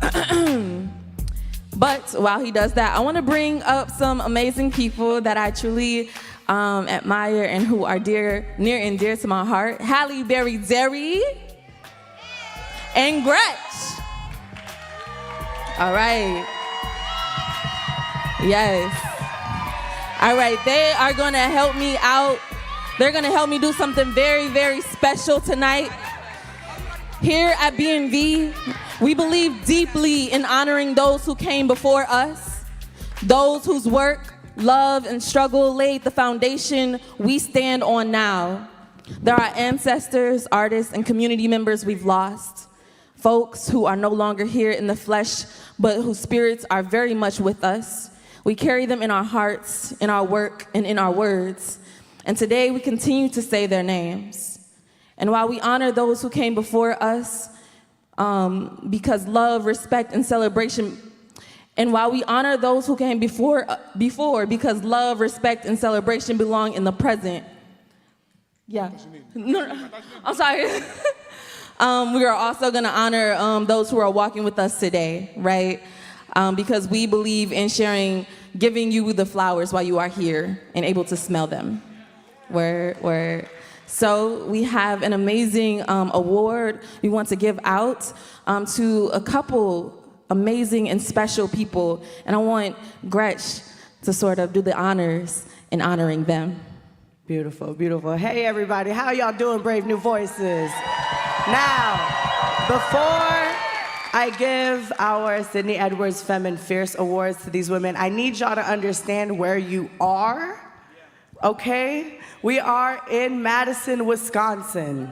And you might be wondering how the fuck poetry landed here, how hip hop landed here, how First Wave and Brave New Voices landed here. And I'm here to tell you, this is where it has been building for generations. Do you understand what I'm saying? All of you poets, and I need to, all the poems that we're hearing, y'all are witnessing unprecedented history every day you wake up and look at your phone. I see that. We hear that.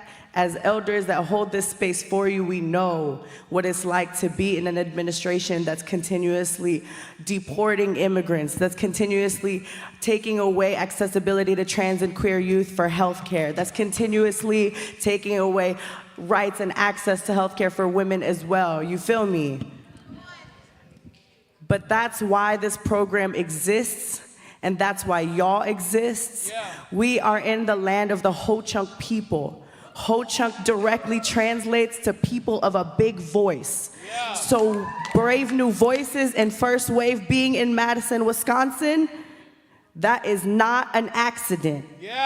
You being here, that is not an accident. You're in the same halls where Joyce Carol Oates and Bell Hooks wrote during the Vietnam War and Civil Rights Movement. You are in the same school where Danez Smith and Jasmine Mans wrote their first chapbooks when Black Lives Matter was beginning. You are here in a time and administration that's trying to erase you, and I need you to understand that it's not by accident. It was preordained.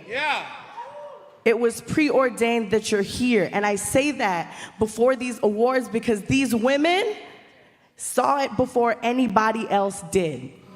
And if you know anything about big voices and black and brown women, you know that you can't stop a big voice or a black and brown girl from achieving the dream, okay? So I'm here to bring up the women that brought me here to this wonderful school, the women that led me through this wonderful place, because they knew that when you can plant a seed in a place in which it wasn't supposed to grow, when you're a poet who knows yourself and can speak on yourself in stages where people might not believe you or want you to exist, you are unfuckwittable. You understand? This is the place where big voices are honed and shaped. This is the place where big voices are loved on and nurtured. And I'm about to cry because I want to bring up Sophia Snow and Dasha Kelly.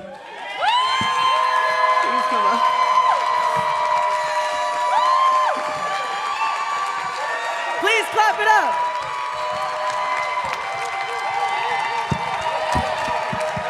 Please clap it up. These two women built poetry in this state, and that is no exaggeration. Dasha Kelly is an institution of poetry in the state of Wisconsin. Her nonprofit, Still Waters, has been the home of young poets in this state for over 20 years. Dasha herself has been a home for generations of young poets in the BNV network and beyond. Next to her, Sophia Snow, an East Coast multidisciplinary artist who has led poetry organizations across the country and has led Oh My First Wave despite pandemics, despite loss, despite DEI trying to be erased by administrations above us. They held it down. And I want to speak on this award, again, is named after Sydney Edwards, another alumni of this program who planted love in all of us as well. And I feel her today, deeper than ever, you feel me? And I also want to honor our sister who, she just flew out this morning, but Jasmine Mans needs no bio or introduction. Y'all know. She is an unapologetic, unfuckwittable poet and alumni of the third cohort of First Wave. And again, y'all being here is no random choice. Y'all thought this just was cow country? Stop playing. when you bring a group of voices that wasn't supposed to be here and they thrive, they tilled the soil for generations when people didn't believe them. And now we're here. So please give it up for Sophia Snow, Dasha Kelly, and Jasmine Mans, y'all.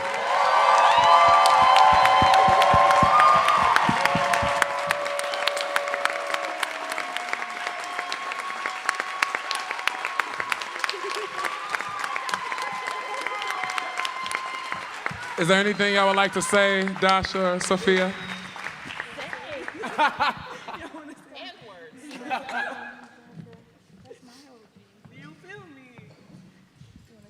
And words. It's been so many years since I cried at a poetry slam. We were just having a conversation with the mamas at Kumbalinks. And all of the mamas and papas and guardian sons of this movement. And we make the flyers and send the emails and call the parents and fuss at the students and edit the poems and sometimes don't eat, don't pay a bill, don't get a thank you, don't get the feedback from the principal, don't get the support from the legislator, don't get the grant that comes through, don't get that pickup from a lot of don'ts. But we saw a whole bunch of do and finna and got it and yes and fuck yes on this stage.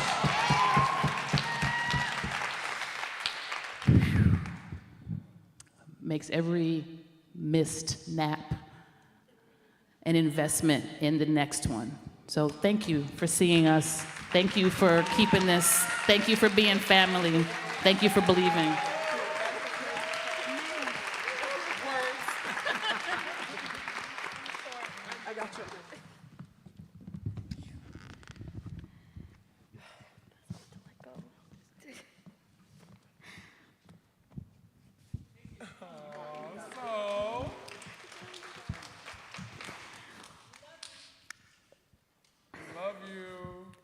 Sid would have loved to be here for this. And we talked about it for a long time. Years in the making for y'all to take over this campus, for y'all to meet with the local youth of Madison, Wisconsin, for us all to just witness y'all. And I'm really honored to have this award. And I just thank you all for speaking truth to power. And I promise, as Sid did, we will give you this mic till the end of our days. So thank you.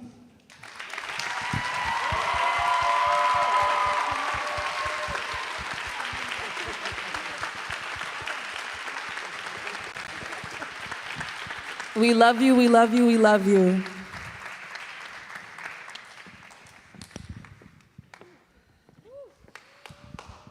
My. All right. Can we take a collective breath?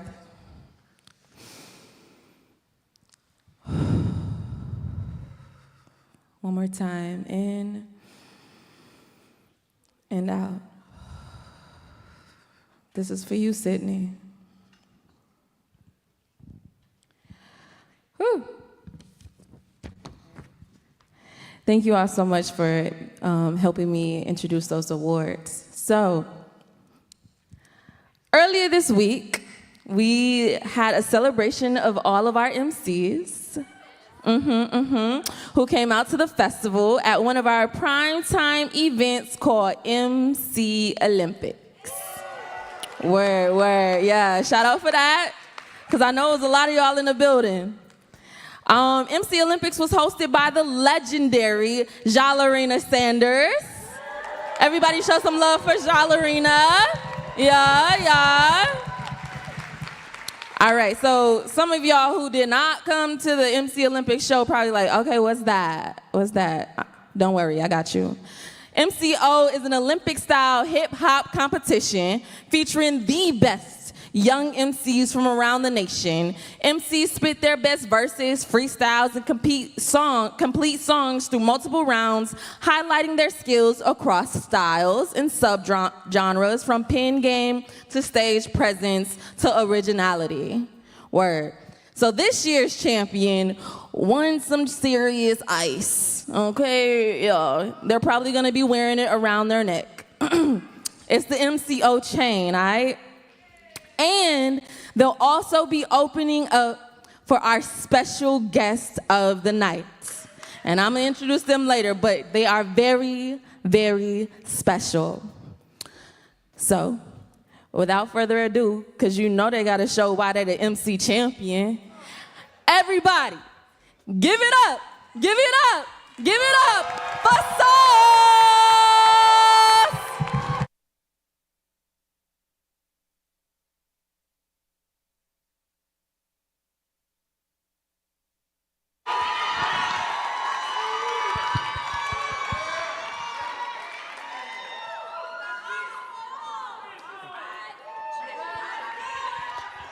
How we feeling, Brave New Voices?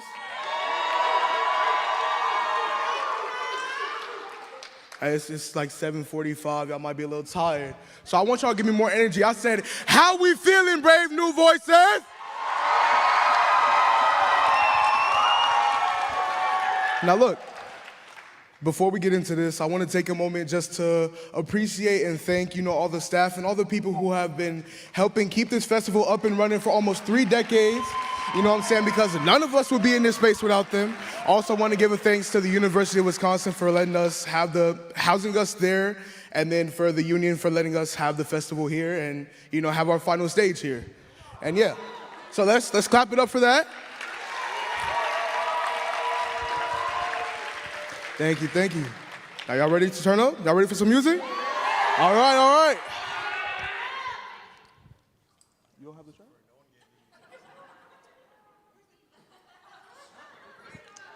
One second, we don't have the track. We need the track. Do you have the email? Just, I can Bluetooth it. Okay, cool. Just open your Bluetooth. Yeah. I can Bluetooth your phone into my system. Okay, cool.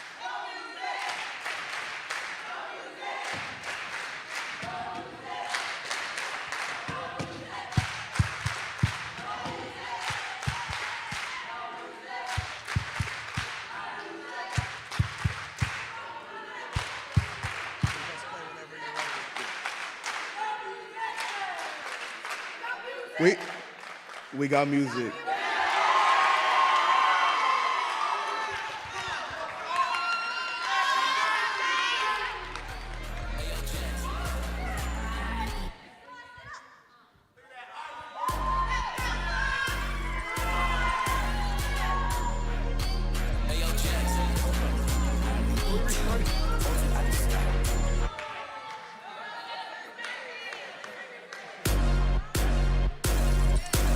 For that bitch on the wake up, my bitch don't need makeup. Said it's good so we ain't gon' break up. Get it right first time, no makeup. Hit it right first time, she caked up. Ain't got time you can take up. Nigga like me too real, can't make up. Drop 10 bands on the floor, gotta break up.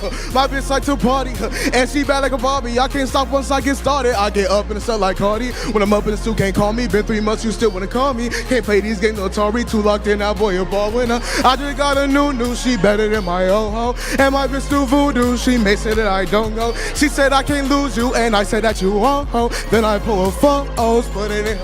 Wait, you ready to blindfold could put you in a trance. Not the apple of my eye, little bitch, you turn into a Samsung. Pull up with some new shit like my name Marilyn Manson. She might be a dancer, might put it in her pants. Call him at his mama house, say nigga, why you lacking? You so funny, ha ha ha, little nigga, I'm so laughing. Act like you don't know me, I say nigga, why you capping? And if he alone, then we might put him in the back. Then Uber everywhere, I got my whipper for my license. Lifted to the studio, but that's because I like it. Paid to be on video, I'm charging for my likeness. At my first show, I bet your shorty beat her.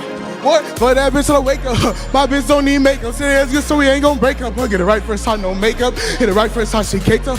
Ain't got time you can take up. Nigga like me too real, can't make up. Drop 10 bands on the floor, gotta break up. Get a B&B, buy my fun on D&D. These niggas not being me, got muscle like a GNC. I'ma say performing cause I'm opening for TNB. What? Hey, how we feeling, B&B? But that bitch don't wake up. My bitch don't need makeup. Say that's good, so we ain't gon' break up. Look, get the right first time, no makeup. Hit the right first time, she caked up. Ain't got time, you can take up. Nigga like me too, real, can't make up. Drop 10 bells on the floor, gotta wake up. But that bitch wanna wake up. My bitch don't need makeup. Say that's good, so we ain't gon' break up. Look, get the right first time, no makeup. Hit the right first time, she caked up. Ain't got time, you can take up. Nigga like me too, real, can't make up. Drop 10 bells on the floor, gotta wake up. My bitch like to party, and she bad like a Barbie. I can't stop once I get started. I get up and it's up like Cardi. When I'm up in the stool, can't call me. Been 3 months, you still wanna call me. Can't play these games, no Atari. Too locked in, our boy, a ball with her.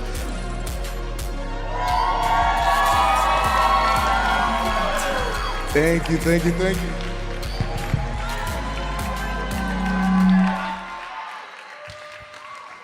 How we feel about that? Now, we're gonna pass this over.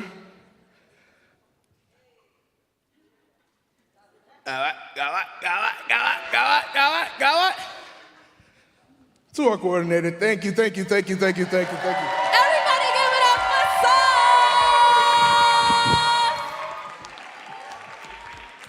Sauce! Turn up, turn up. Word, one more time for Sauce!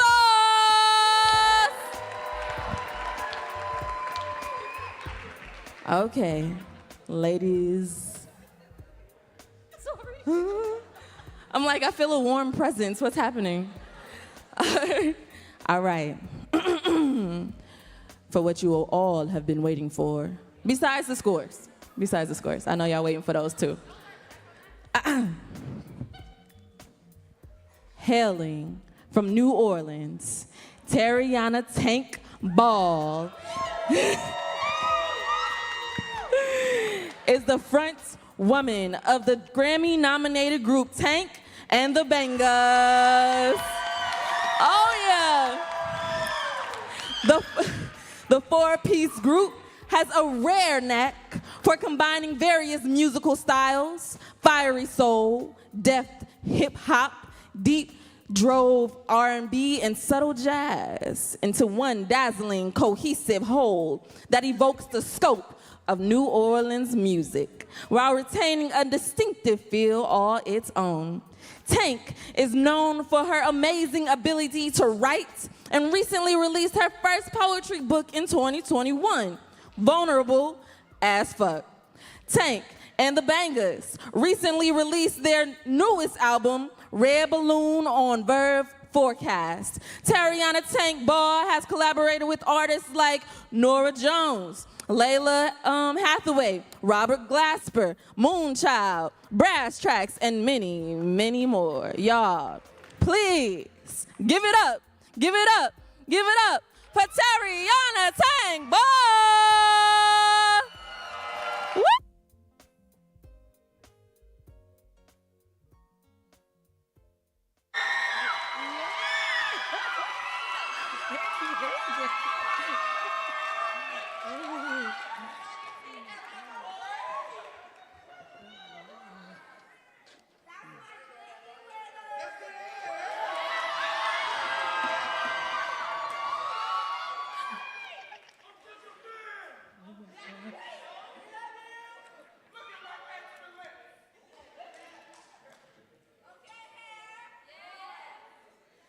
It was a direct hit.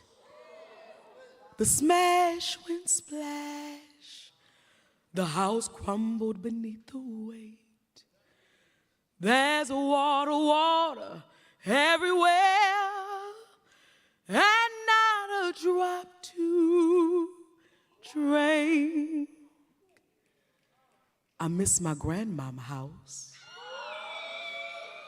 Her neighborhood would have grandchildren swarming like bees, hoping to lick the nectar of 25-cent frozen cups from Miss Ella down the street. Wasn't no such thing as the flavor of strawberry. We lived in color like, can I have a red, please? At church, my grandfather was the pastor. Cranberry juice and communion crackers kissed the ushers and grandmama at the door. But grandma ain't here no more. And at least when grandparents would leave, we would still have their homes. The scent of their recipes still cooking on them stoves.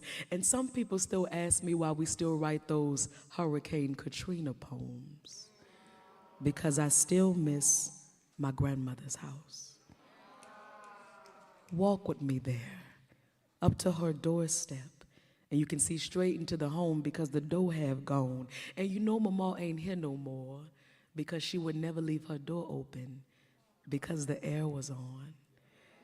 And you do something you ain't never done to get inside your grandma's house. You crawl through the window. You watch out for the mold-encrusted door, the mildew and the cobwebs, the loose boards and nails from sitting in that damn water too long. I knocked on your door the other day, and I knew you weren't home, but it felt a whole lot better than going by your gravesite.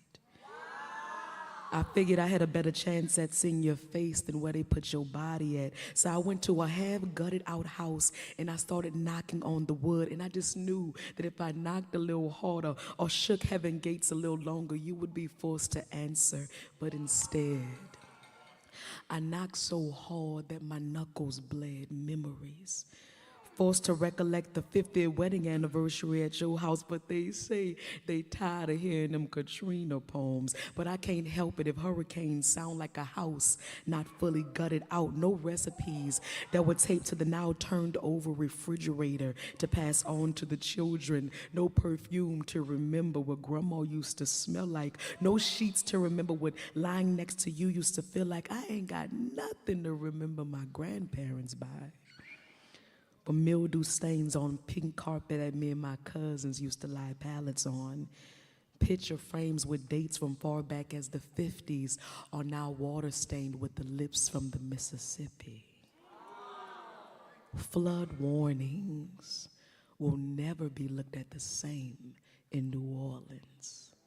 Water will never just be water. It was a direct hit.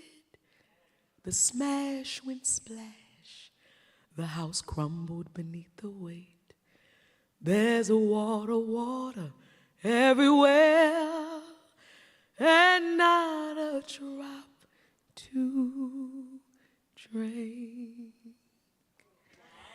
Hello, B&V. Woo. Woo. First of all, please, I do not deserve it. You deserve it. This is so full circle for me.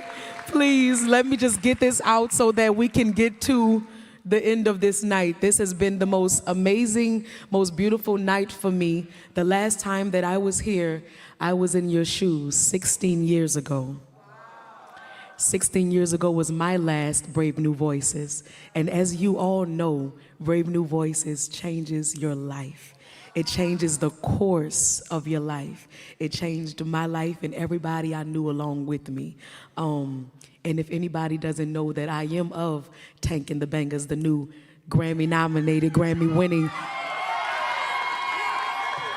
spoken word poetry winning album. Woo.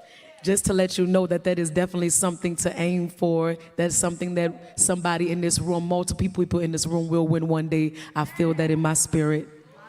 And in case anybody else is wondering who I am the girl from TikTok that say, this boy in my DM say I'm pretty.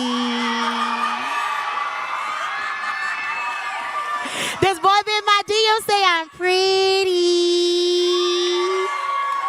He makes my lonely less lonely. Makes my body feel curvy and my skin clear and deep. This boy be in my DM at 2 a.m. telling me what he should have told me in the daytime. As if telling a beautiful, dark-skinned, full-figured woman that she is only lovely can be done in the nighttime.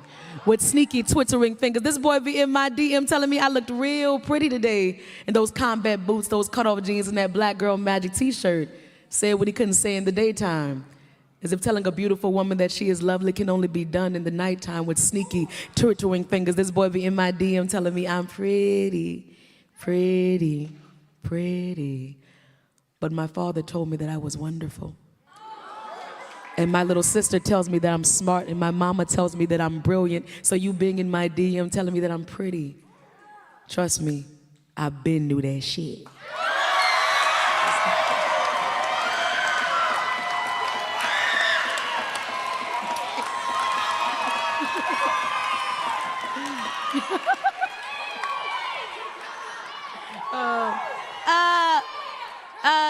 This black girl got an attitude. This black girl has a defense mechanism too. I feel played at least once a day. I need the treatment that you give the white girls. I know my worth, and it goes past the auction block, bitch. This black girl don't want you to tell her shit. This black girl only wants you to correct her in private. Don't embarrass the motherfucking diva. This black girl feels like people respect divas, so I'ma be a diva. Sweet as Miss Police when I need to be, and being when the occasion calls for it. And the occasion always calls for it. This black girl don't speak for all black girls, but if I don't say it, who will? They have to know that she is strong-willed and soft and feminine and dark. Go get a homemaker, and some days not sure about knowing what the fuck she wants, but we'll be damned if you take her choice of not knowing away from her. This black girl needs space to fuck up and wear the crop top and the thrift store dress and the Jordans and Reeboks and slippers from Payless. If I want to pay less, bitch, I will pay less. This black girl will rock the weave that she wants, rock the fro of her choice, pull the perm from its dusty ass box, or put oil on each strand of locks of the twist out. And yeah, I got an attitude because I choose to. This black girl is tired of prices going up. Tired of nobody giving a fuck. This black girl is over black women being down on their luck and pulling up the entire community by the strap of her bra. Where's my $1 billion check? My equity, my land, my property, my gold, my peace, my prosperity, my edge control that lays for me when I tell it to lay for me. A beauty store that caters to me and that bald spot that's been trying to live with me. Bitch, please. This black girl wants her 12-year-old edges back. Vaseline, water, balls, and barrettes sitting in between my mama knees like Jazz. This black girl don't want to do what you say and only listen because my man say or be a lady just because my man say. This black girl is not your expectations. I am not your favorite singer. This black girl is not your jukebox. I am not your Lino. I am not your Lino. Vinyl, Richie, Vinyl, Lino, Vinyl, Lino. I am not your Lino. I am not your Vinyl. Lionel Richie would not be coming out my throat to tap dance for you. I will only repeat when necessary. This black girl knows she ain't just no black girl. No, she is more than a color. No, she ain't no crayon. That I transcend hues in others, that I'm more than mortar, more than friend, cousin, sister, passionate lover, healer, hurricane, grower, glower, hearer, hurricane. I am not your cornerstone dollars, I'm more. I'm so much more. I am the work of my grandmother and her grandmother and her grandmother and her grandmother and her grandmother and her grandmother. So surely when you look at me, you don't just see a black girl.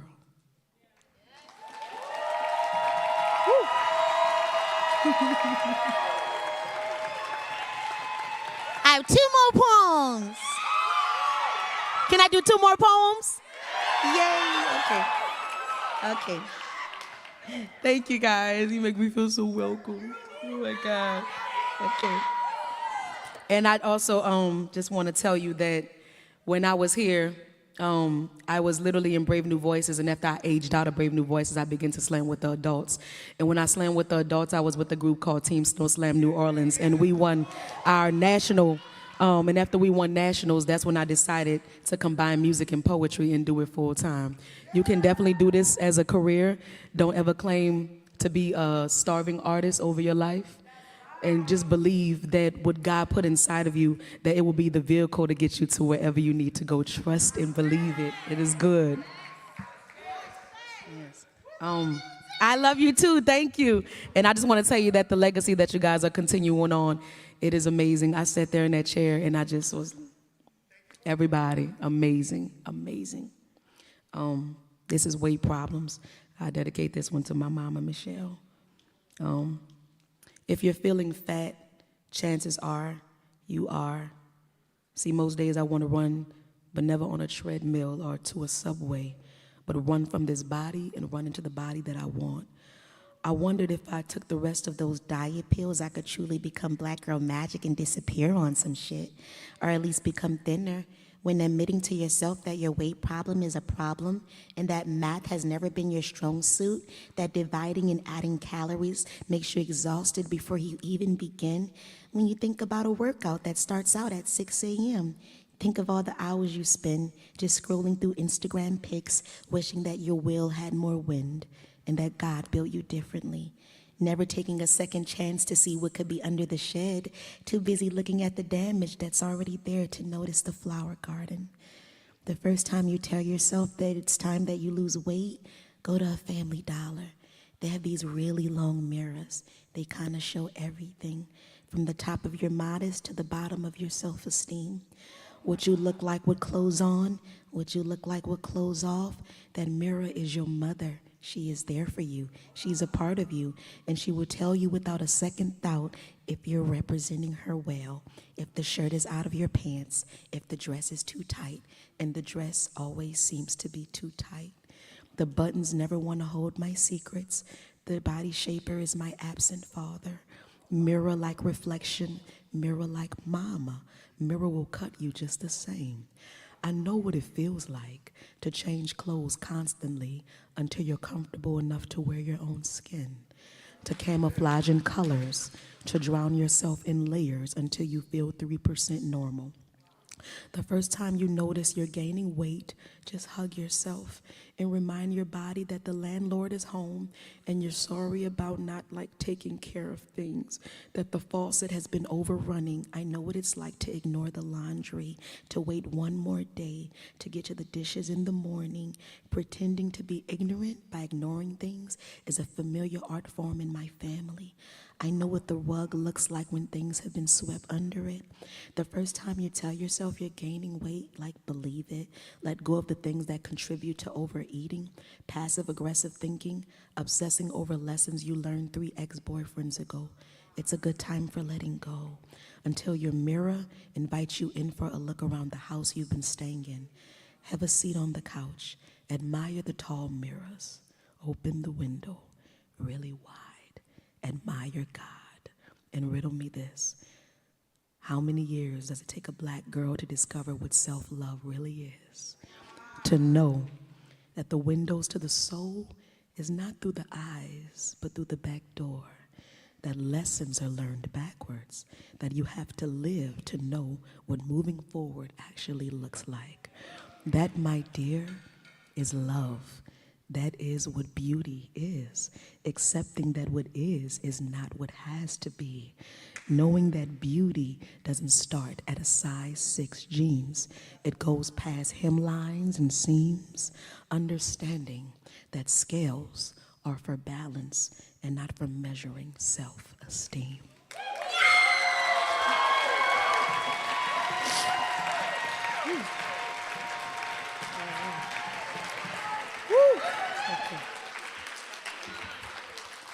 One last poem. Okay. Oh my gosh. 2 more? Okay. I don't know if anyone has ever seen our Tiny Desk, but this is everyone's favorite on Tiny Desk. They say, I've always wondered why people rode the biggest roller coasters. Why the feeling of throwing up brought about some type of excitement they didn't receive on a regular day. Like, when did feeling sick become equivalent to thrill, or nausea the new X pill? I've always wondered why people rode those real big roller coasters, and I remember when I did. It's the twist and the curve, or the up and the swerve. It's smiling so absolutely wide. It's the feeling of my nerves on the front edge of the seat, eyes open, tears coming from the thrill of sight.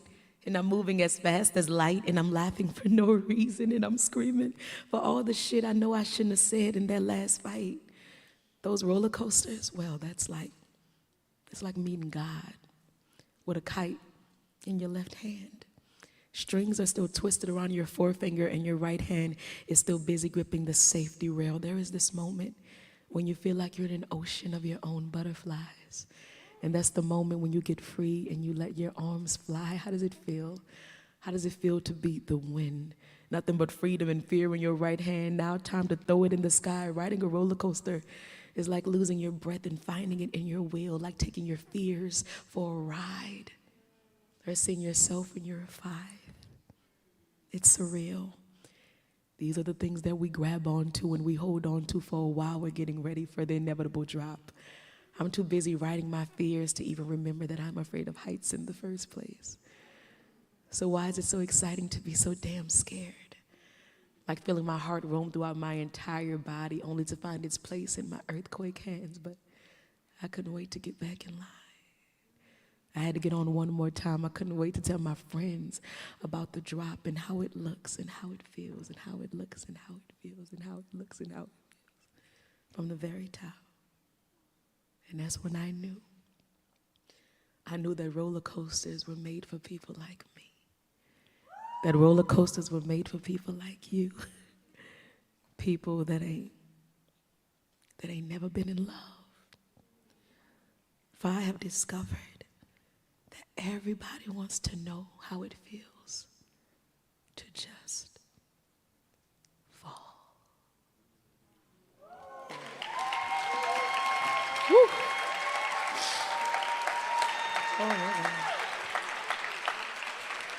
And people love that part when they say, it's the butterflies and the fireflies fighting in my stomach, the light between their wings. I'm scared to fly, scared I might come down. I think you're ready now to get back in line.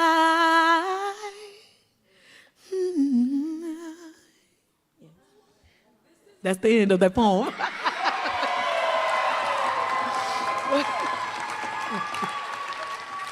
right. Okay, one more. It's the last one. Woo! I'm so proud of y'all. Y'all are carrying the torch. You are doing us so proud.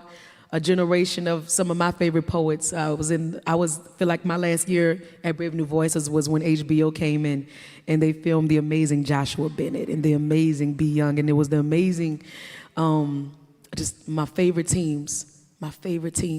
They had performance and power, but words and passion, and the fact that people don't think that we knew what was going on or that to be a child meant to be silent, it just wasn't true.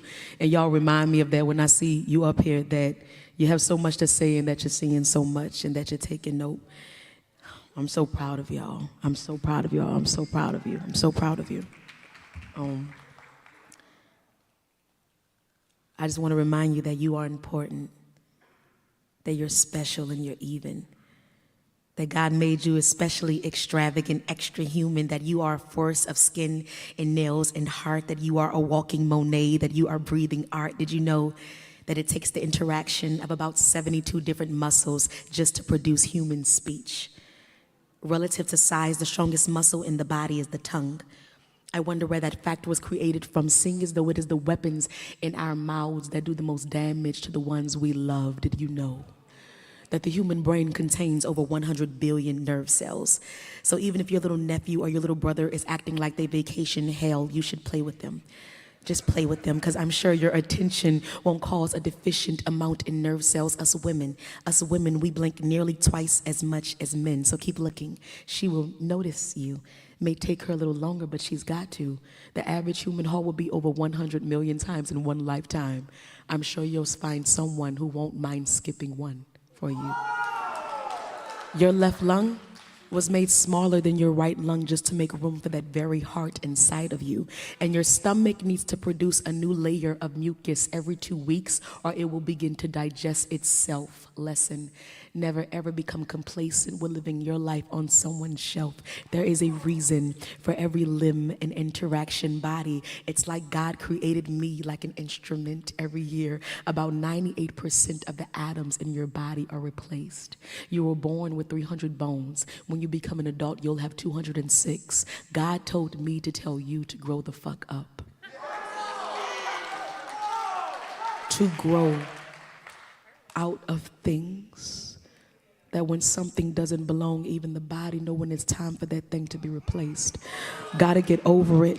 Gotta keep on living. Too many more interesting lessons, like 15 million blood cells are destroyed in the human body every second. If your body can get over it, you can get over that last relationship. Gotta believe in your body. Gotta believe in fate, gotta believe in luck. The surface of human skin is 6.5 square feet, so you gotta toughen up the body. It contains enough iron to make a 3-inch nail, sulfur to kill fleas on an average dog, and enough carbon to make about 500 pencils. Fuck any superhero that ever existed. You, my love, you, my darling, are human. You are incredible, you are valuable, you are a life force, you are creatively created, you are handmade like praying. You are a piece of the creator, you human, you. And if you ever forgot that was enough to just be, like if your mom forgot to tell you, or your dad, he didn't mention it, or your little brother or your sisters were too busy to notice and tell you that was enough to just be, well, you obviously don't know a thing, because I've got my arms, I've got my hands, I've got my feet, and I've got my days. I've got my eyes, I've got my smile, I've got my feet, and my feet has taken me miles. And one thing I've discovered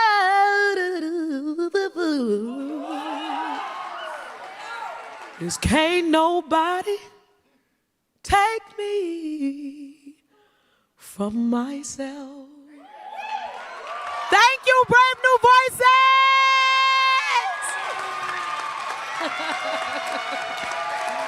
Woo!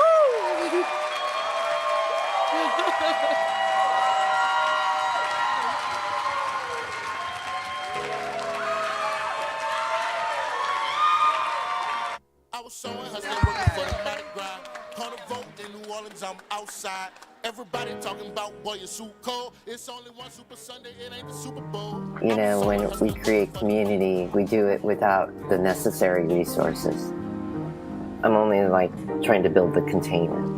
You know, you're building the container.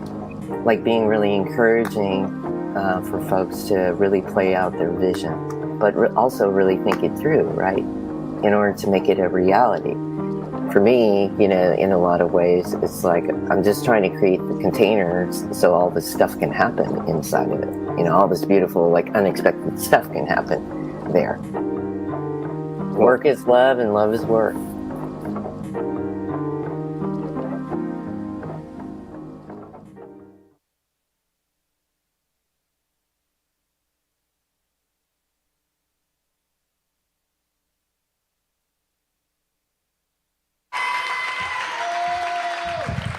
"28 brave new voices" has been held together by this phenomenal woman named Joan Osato.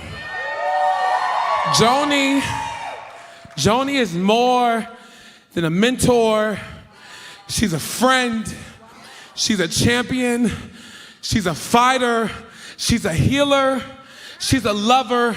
And she loves each and every single fucking one of us with her whole heart. Joni does not sleep. Joni makes sure that this festival runs at its highest capacity to make sure not only her staff and not only you young people have the most amazing experience you can humanly can.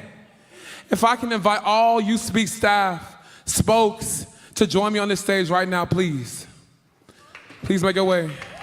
Every Youth Speak staff member, give it up for them. Give it up for them. Future Core, give it up for them.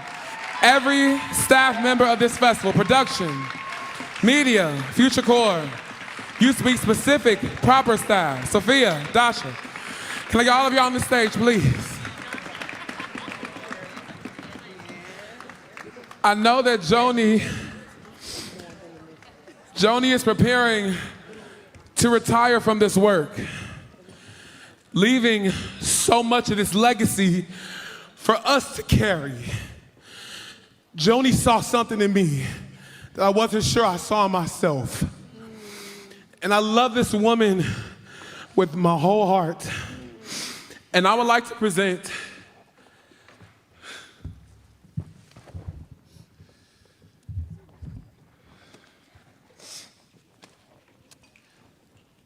the Brave New Voices Poetry in Motion Lifetime Achievement Award.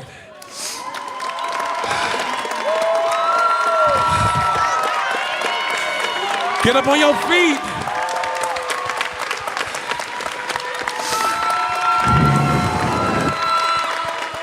For decades of love, service, and devotion to Brave New Voices and to Youth Speaks, can y'all please give the loudest round of applause for our champion, Joan Sato.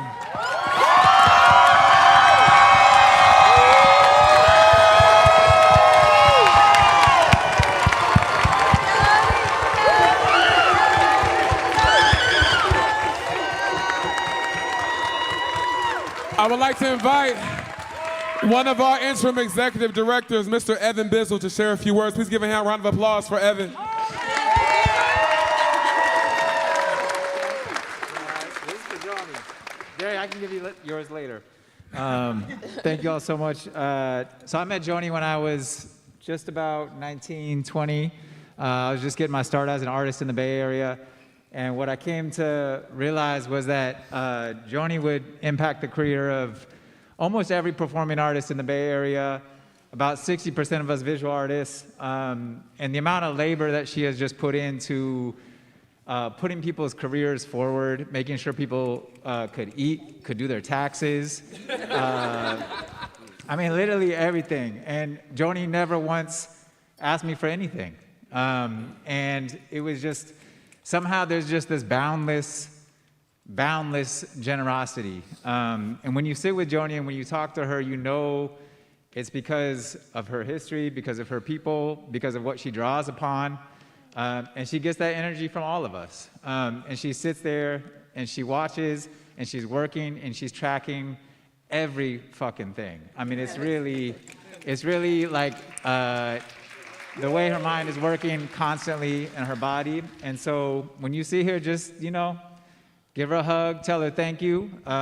There's probably somebody that you've seen on this stage or at a stage at, you know, the Kennedy Center or whatever big other venue where you've said, oh, that was amazing, that changed my life.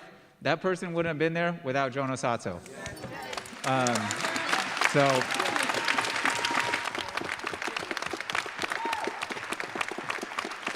I know Joni's not done,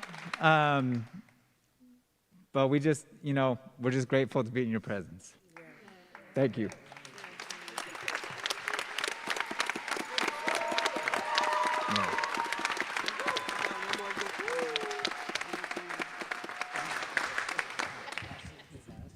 Not from the gas station, but Is there anything you want to say, Joni?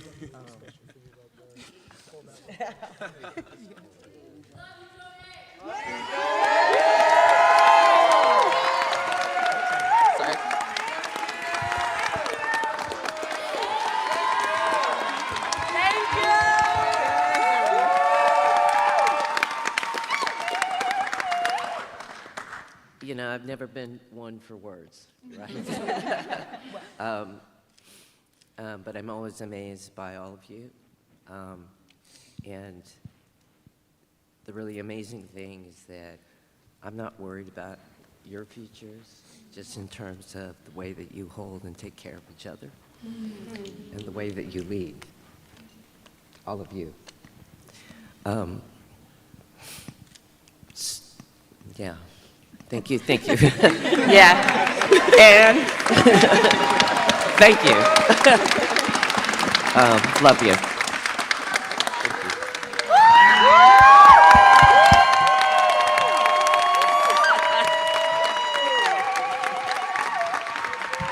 All right, y'all, so I'm gonna say paint it, you gonna say red. Paint it. Red. Paint it. Red. Paint it. Red. Paint it. Red. All you, always. Thank you so much. Just thank you so much.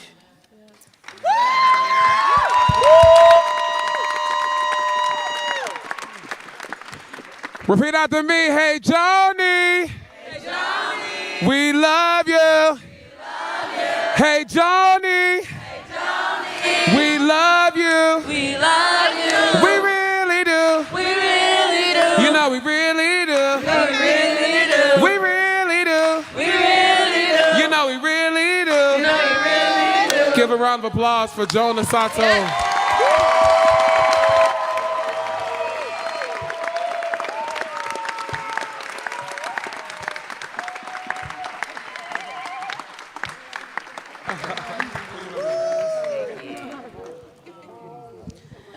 All right. We love you, Joni.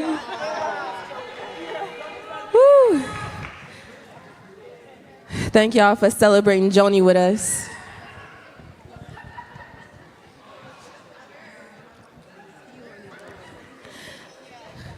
Jax, where you at?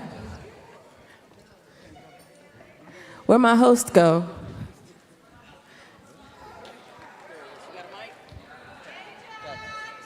Hey! If you shed a tear today, can you make some noise? Yeah, me too. Me too.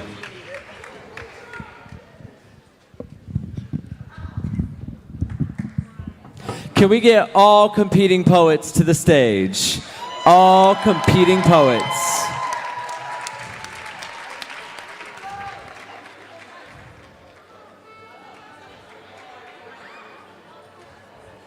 If you heard something you liked tonight, make some noise. If you think young people are powerful, make some noise.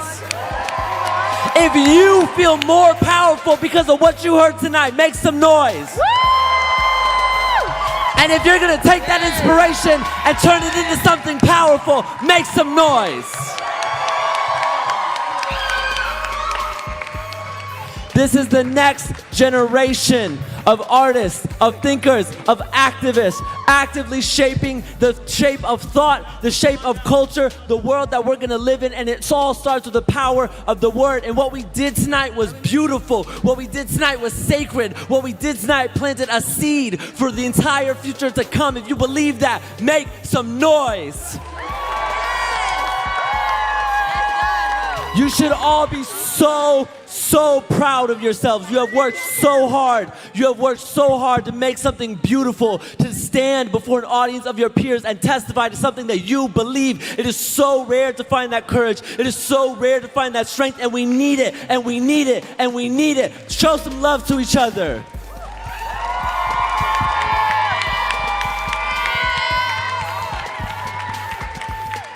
These numbers I'm about to say don't mean anything.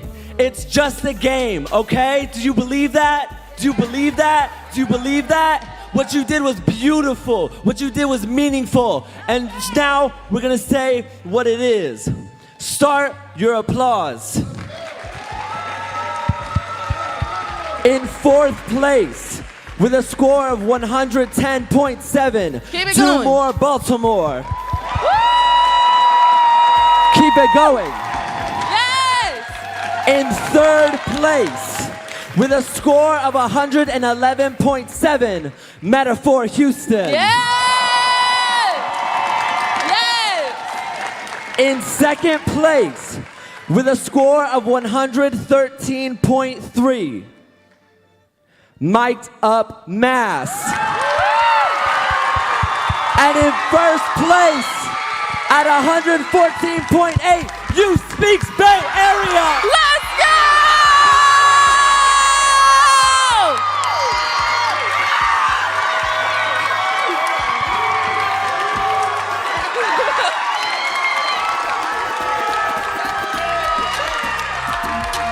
Yes.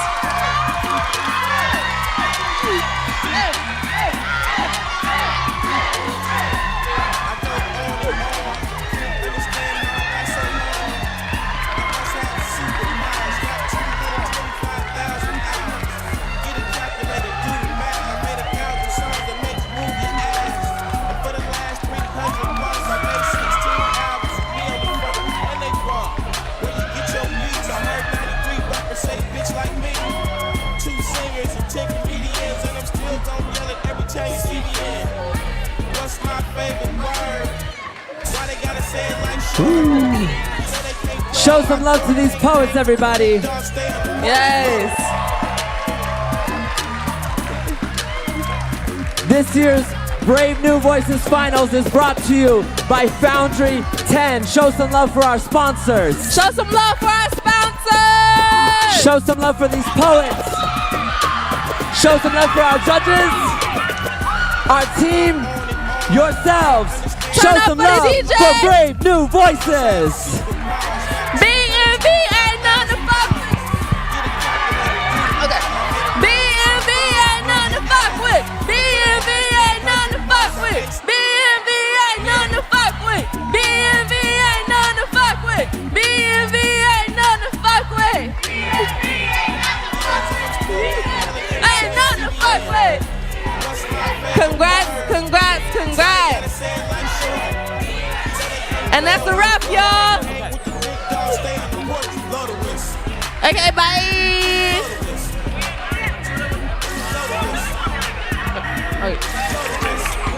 We will see y'all at Best of B&B. The poetry continues to be in motion at Best of B&B tonight. After Future Court. No, not right now. It's later. Like 8. Yeah, later. Oh, shit. When we get back to the dorms, we'll kick it off. Yeah.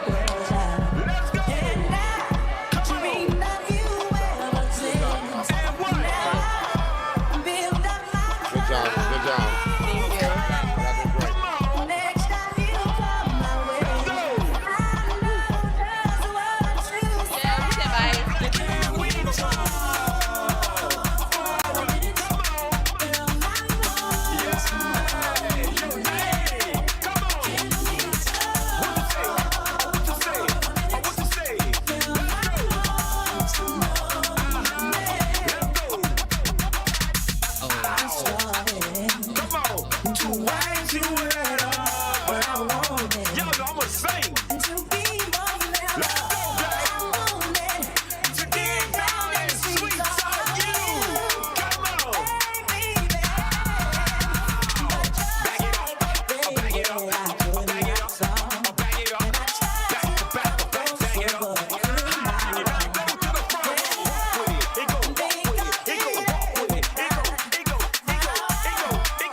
Drop it, give me 20. Drop it, give me 30. Drop it, give me 40.